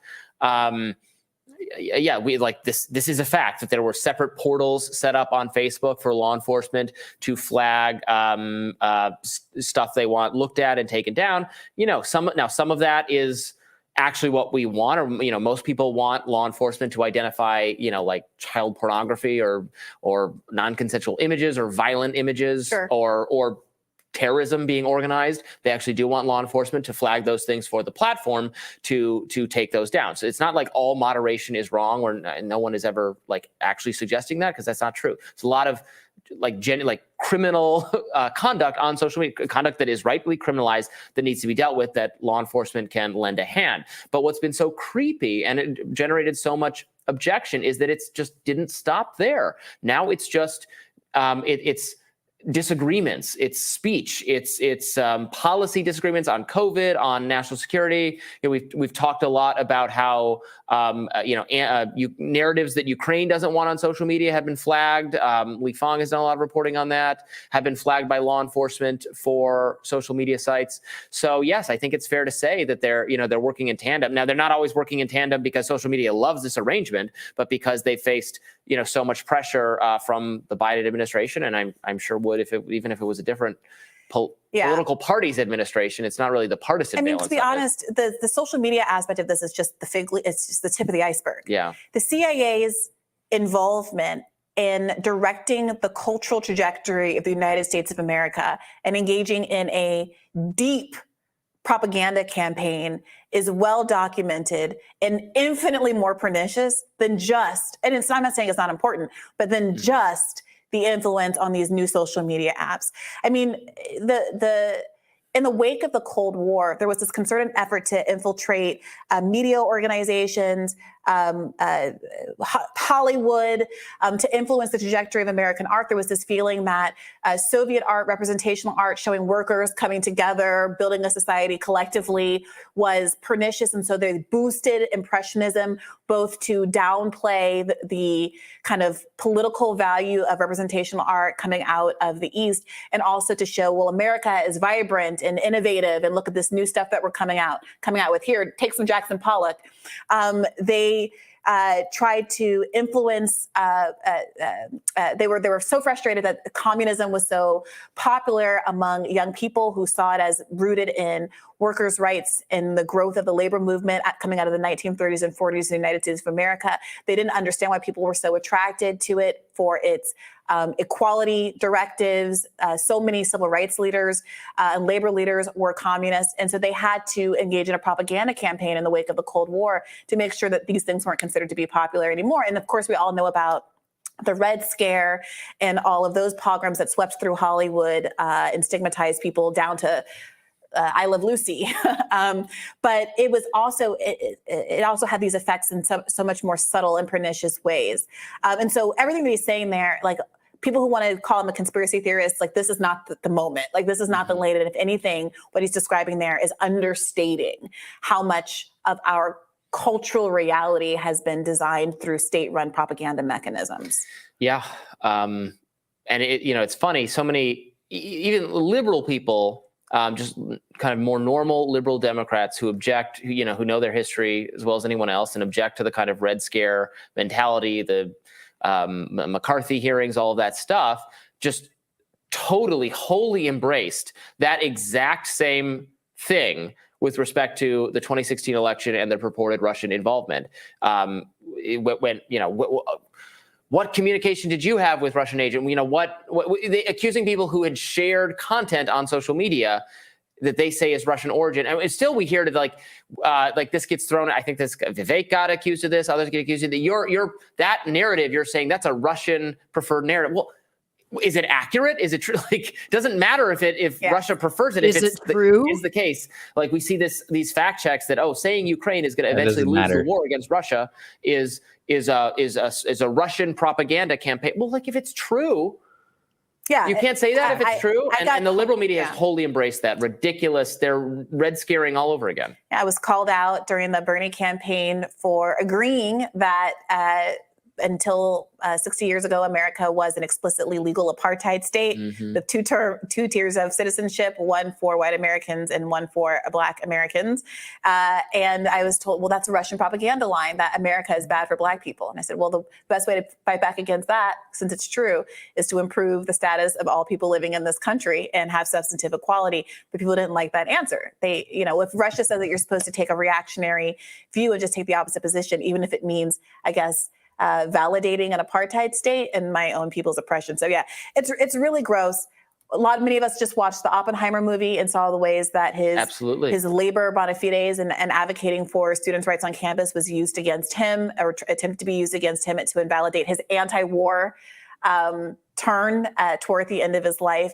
And that is something I think that people have to be highly vigilant of. Why is it that there is this interest in framing Russia and China, neither of whom have been meaningfully communist in a really long time, as communist actors? What is it about this ideology that the blob in a bipartisan way seems to find to be so scary? We just had a discussion with Max Blumenthal about BRICS and the rise of alternative global economic systems. And could it be the case that the reason that there has been so much red scare about the idea of communism and kind of workers' rights and a global solidaristic workers' movement across the globe, because the blob, the elites, that the people who have been driving U.S. hegemony since the Cold War know that that's the biggest threat to the system that they've designed. So I'm very glad that RFK Jr. is raising these kinds of issues. I'm going to pull your mask off. It's Vladimir Putin after all. My plane, please. Yes, the real communist is Vladimir Putin. More rising right after this. Wow. Really thoughtful conversation there. I thought that was an excellent clip. Truly a Strange Bedfellows moment there, because Brianna, former Bernie gal, supports Cornel West on the left. And then you've got Robbie, who's more of a right libertarian.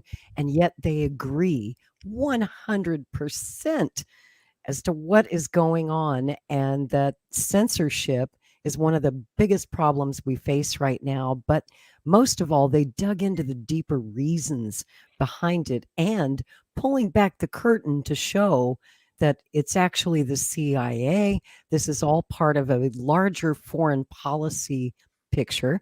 And yes, it's a new Cold War.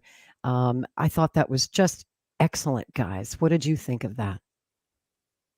Nick, any thoughts?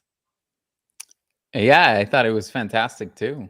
This is and this is why it's so refreshing to have a candidate out there who's running, who has, the famous family name, the tragic, history, who is able to put these things on the map.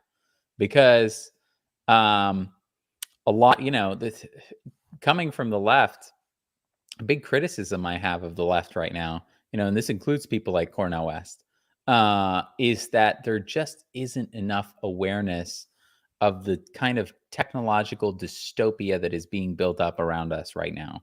Right. Like things are happening so fast right now.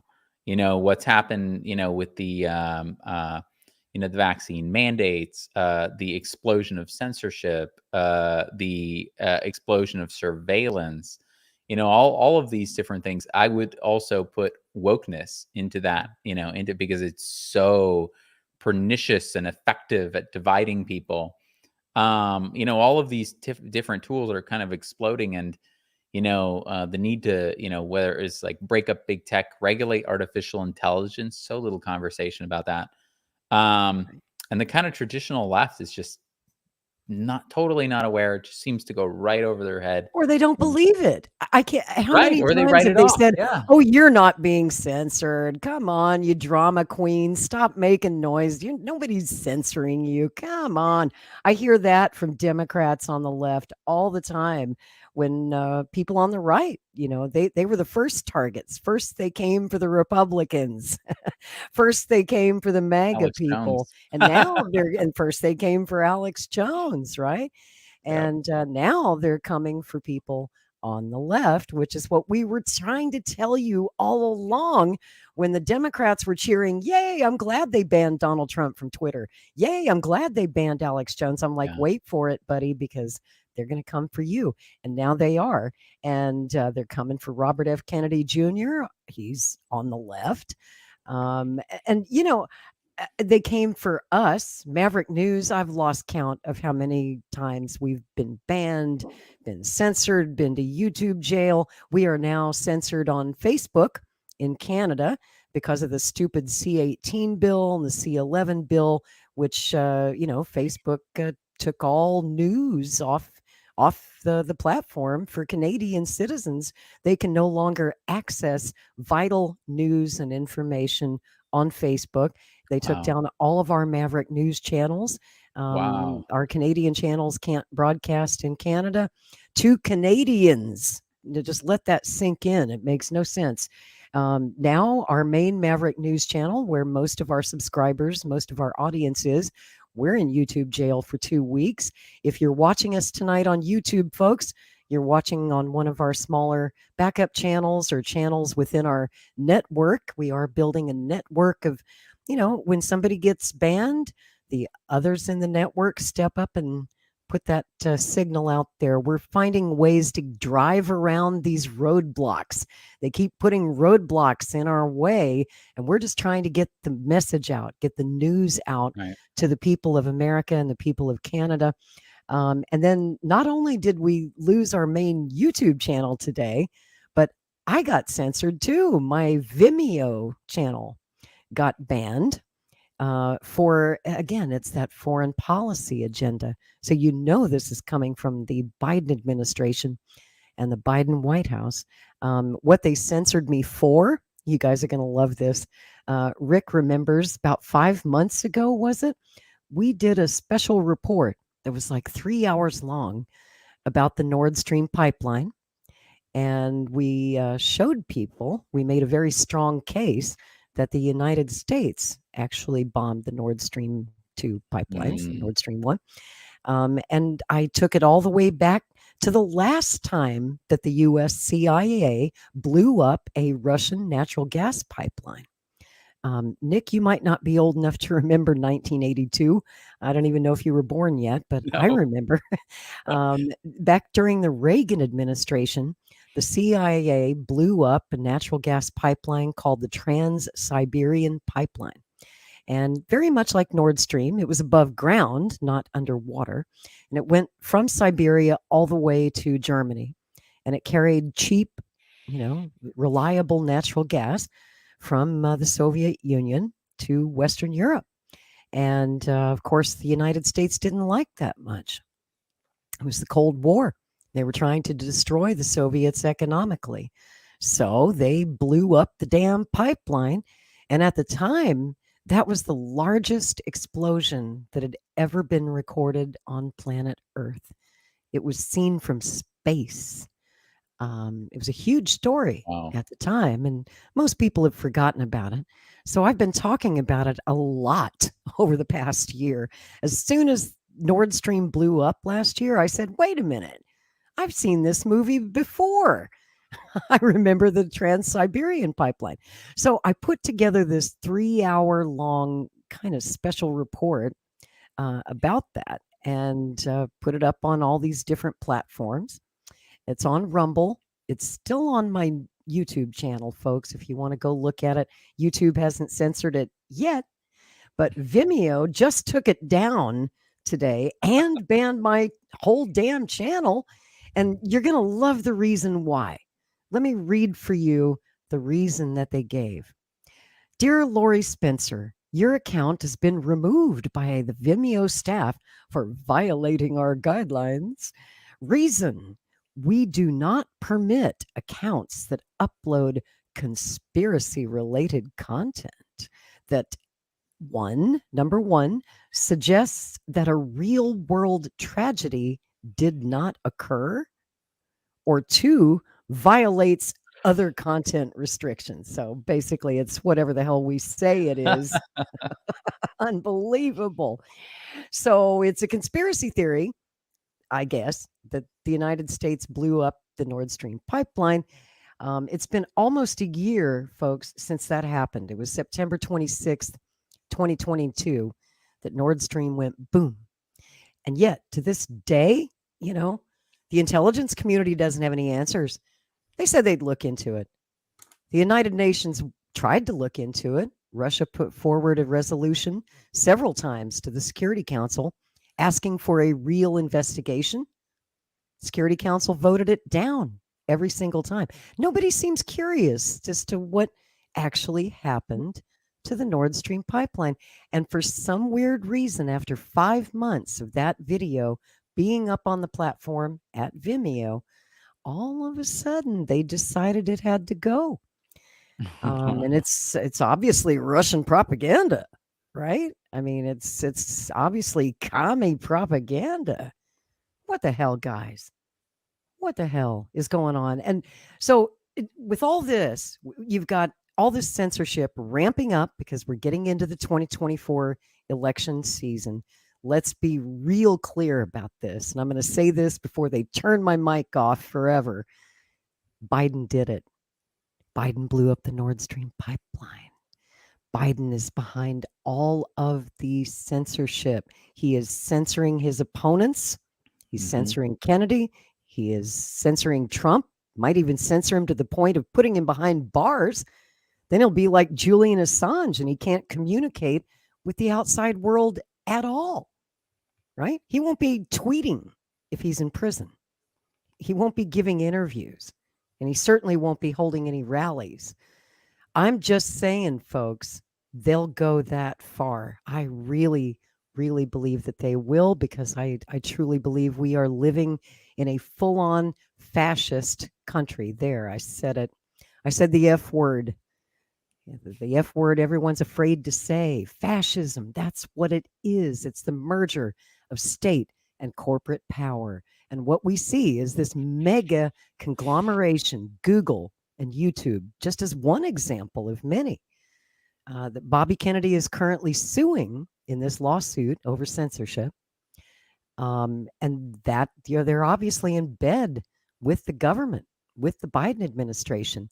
And we found out from the Twitter files, right? And from Missouri versus Biden in the discovery process, we got all kinds of documents that showed collusion between the White House and Facebook to take down accounts they didn't like, videos they didn't like. So, of course, it's going on with YouTube also. And that's why Kennedy is really suing them. This lawsuit is not just about Robert Kennedy.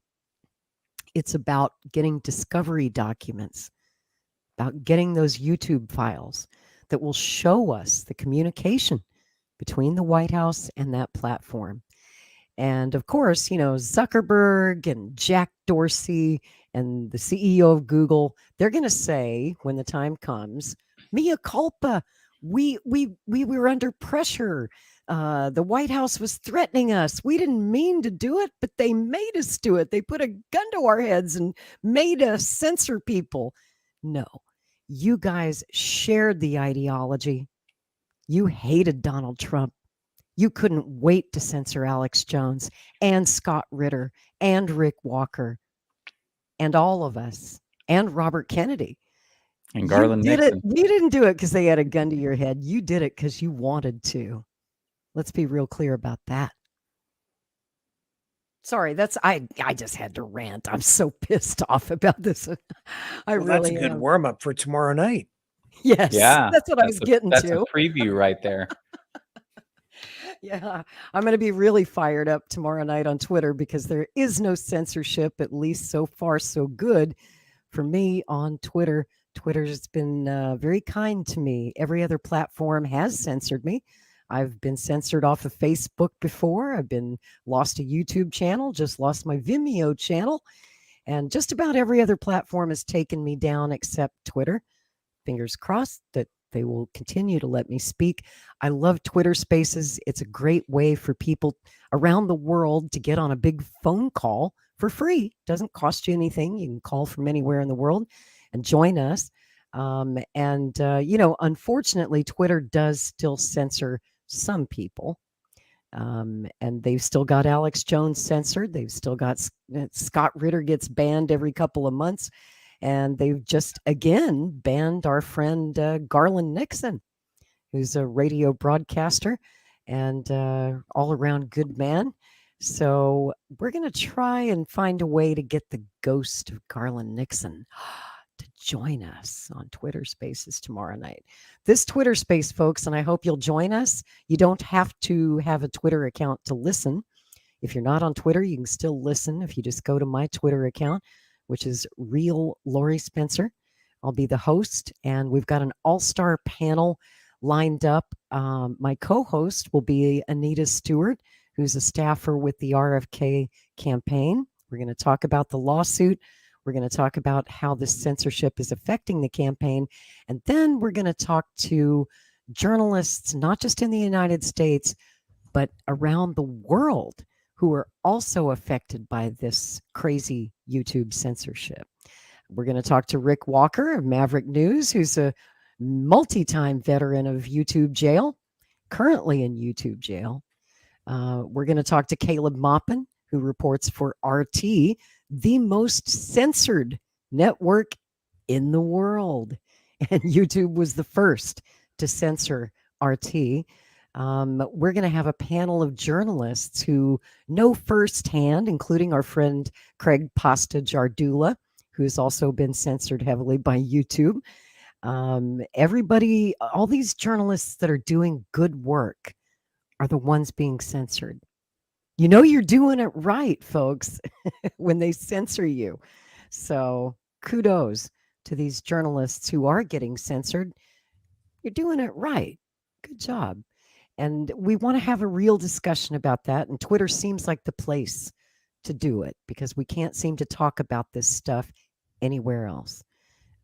So Nick Brana will be on the panel with us tomorrow night. And Rick will be there. It's at 8 o'clock Eastern Time, 8 to 10 p.m. roughly. And join us, folks, on Twitter Spaces. We're going to continue this conversation in an environment where we can speak more freely.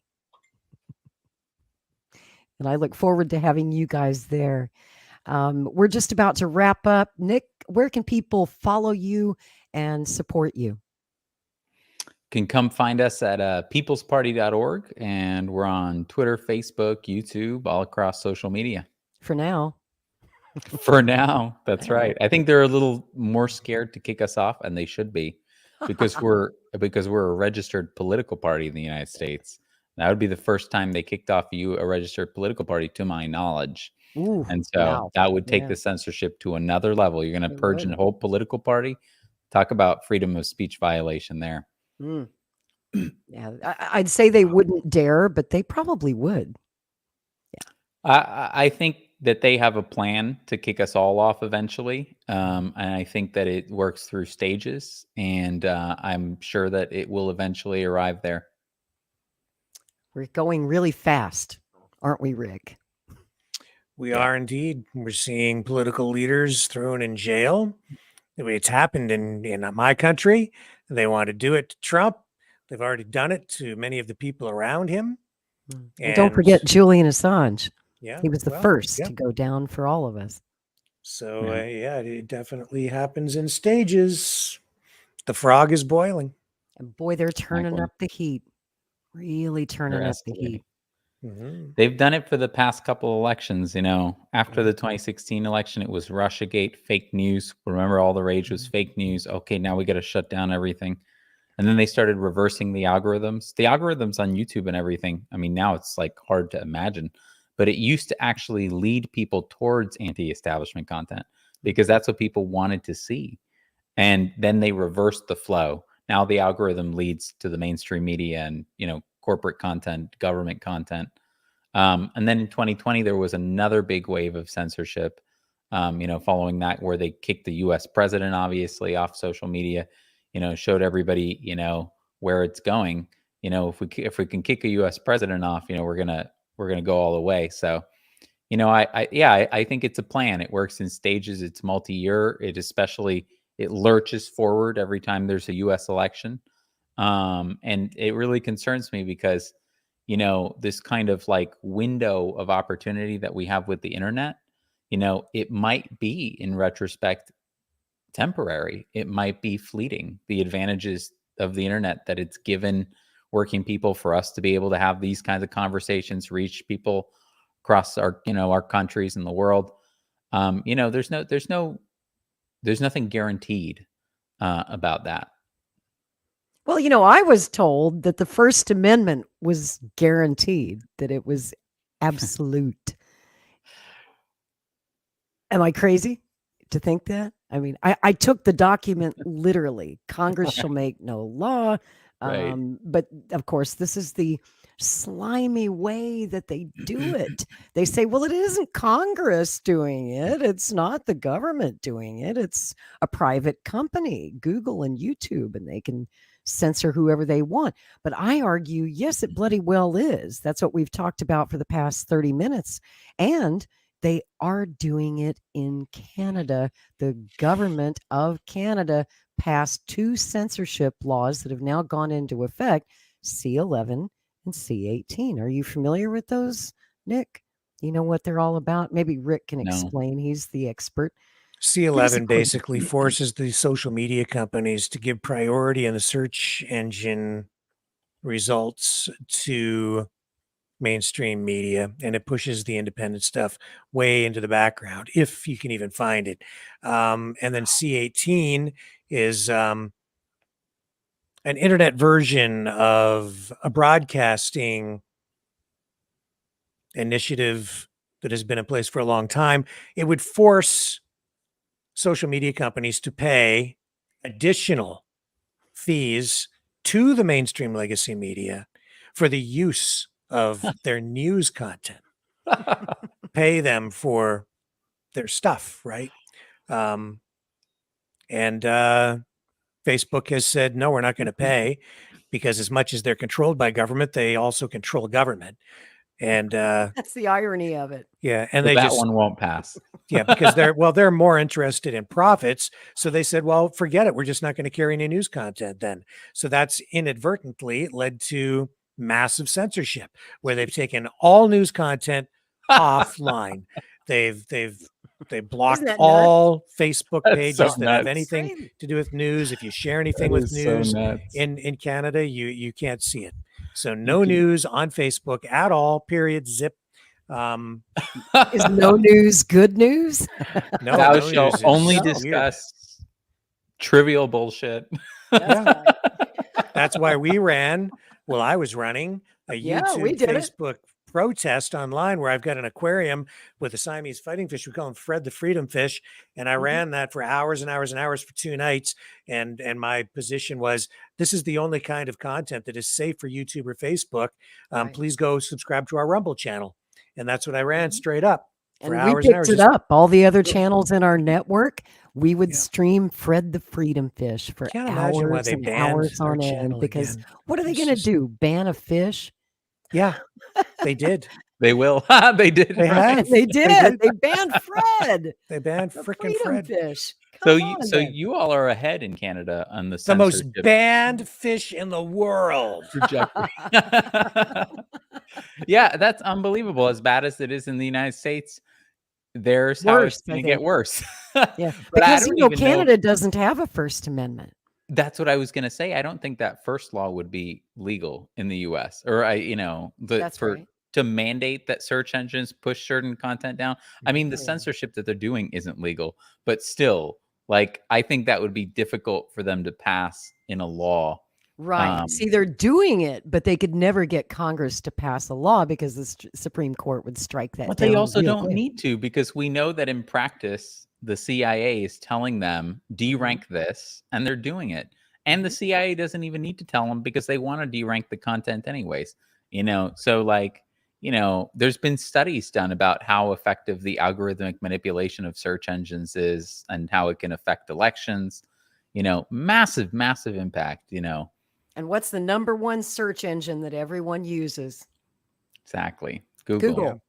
So that's why Bobby has to sue them too. And the problem is these companies dominate, right? So Yeah, you can go out and create another social media platform, and some of them are gaining some traction. So you have Truth, and you have, well, look what they did to Parler, right? It was becoming too popular, so they nixed that. And what do we have? MeWe, which is barely there, but social media platforms can fail too. Look what happened to MySpace, and I think that in the end, my position on this is that through these efforts to ensure the dominance of these social media platforms like Facebook, YouTube, they are going to make themselves and are already making themselves irrelevant. And so That's people right. will eventually end up leaving because of the government efforts in collusion with these big corporate entities to assert their constant dominance and hold over power and Right. influence, and they're going to squeeze so hard it'll slip right through their fingers. It's not going to Everybody's work. It's not everybody's gonna going to go work. to Rumble. Mhm. Yeah, they are. We already are. We have a larger audience now watching on Rumble almost every night than on YouTube, Yeah, which is Great. awesome. That's really, really Great. awesome. and I didn't think that we'd ever get there, and it came very quickly. It did. It did. Good. People are starting to understand. They're starting to wake up that we have to protest with our feet. We have to leave these censorship platforms. And, unfortunately, most people still use YouTube. It's convenient. It's a habit. Old habits are hard to break. But I'm glad to see the migration happening over to Rumble and other platforms that don't censor us. And, Rick just brought up MySpace. I got all misty-eyed. I miss MySpace. Tom was my first social media friend. And, I miss Tom. You know why? Because MySpace never censored anybody. You could post literally anything on MySpace. We got to bring back MySpace. If there was ever a time for MySpace to make a big comeback, this would be it. Those Tom, were are the you out there days. listening? Well, The the other Wild weird thing West is of the people always internet. talk about China, being a censorious nation, and yet TikTok is.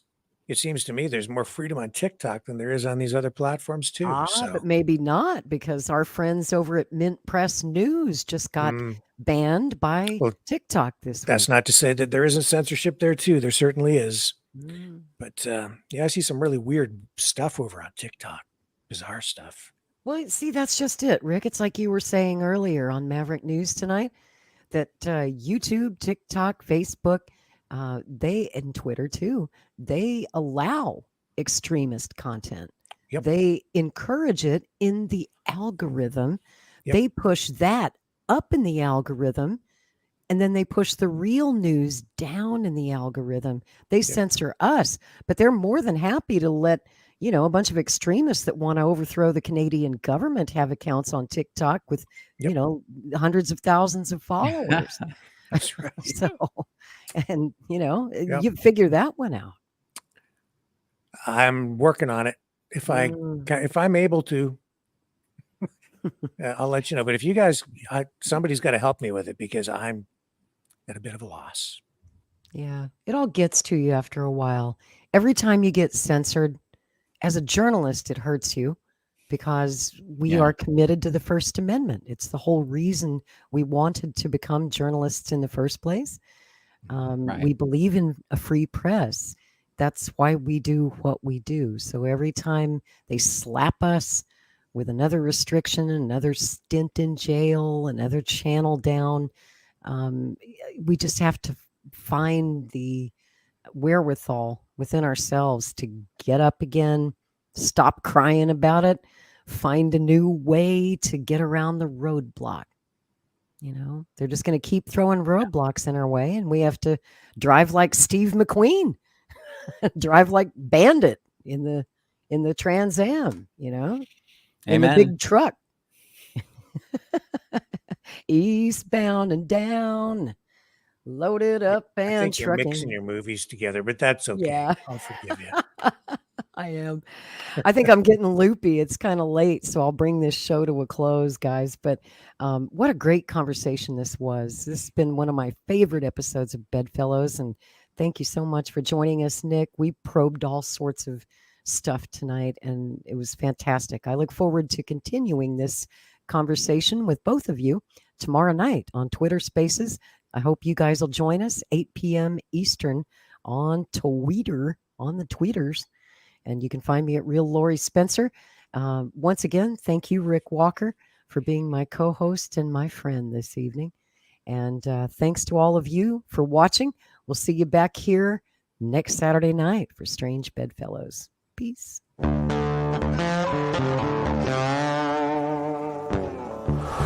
In a universe full of ideas, we draw lightness from the dark to a place where opposites attract.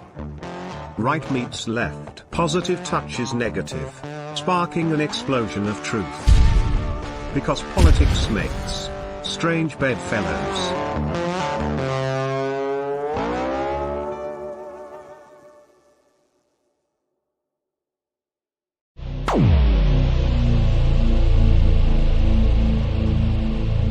This has been a Maverick Multimedia production.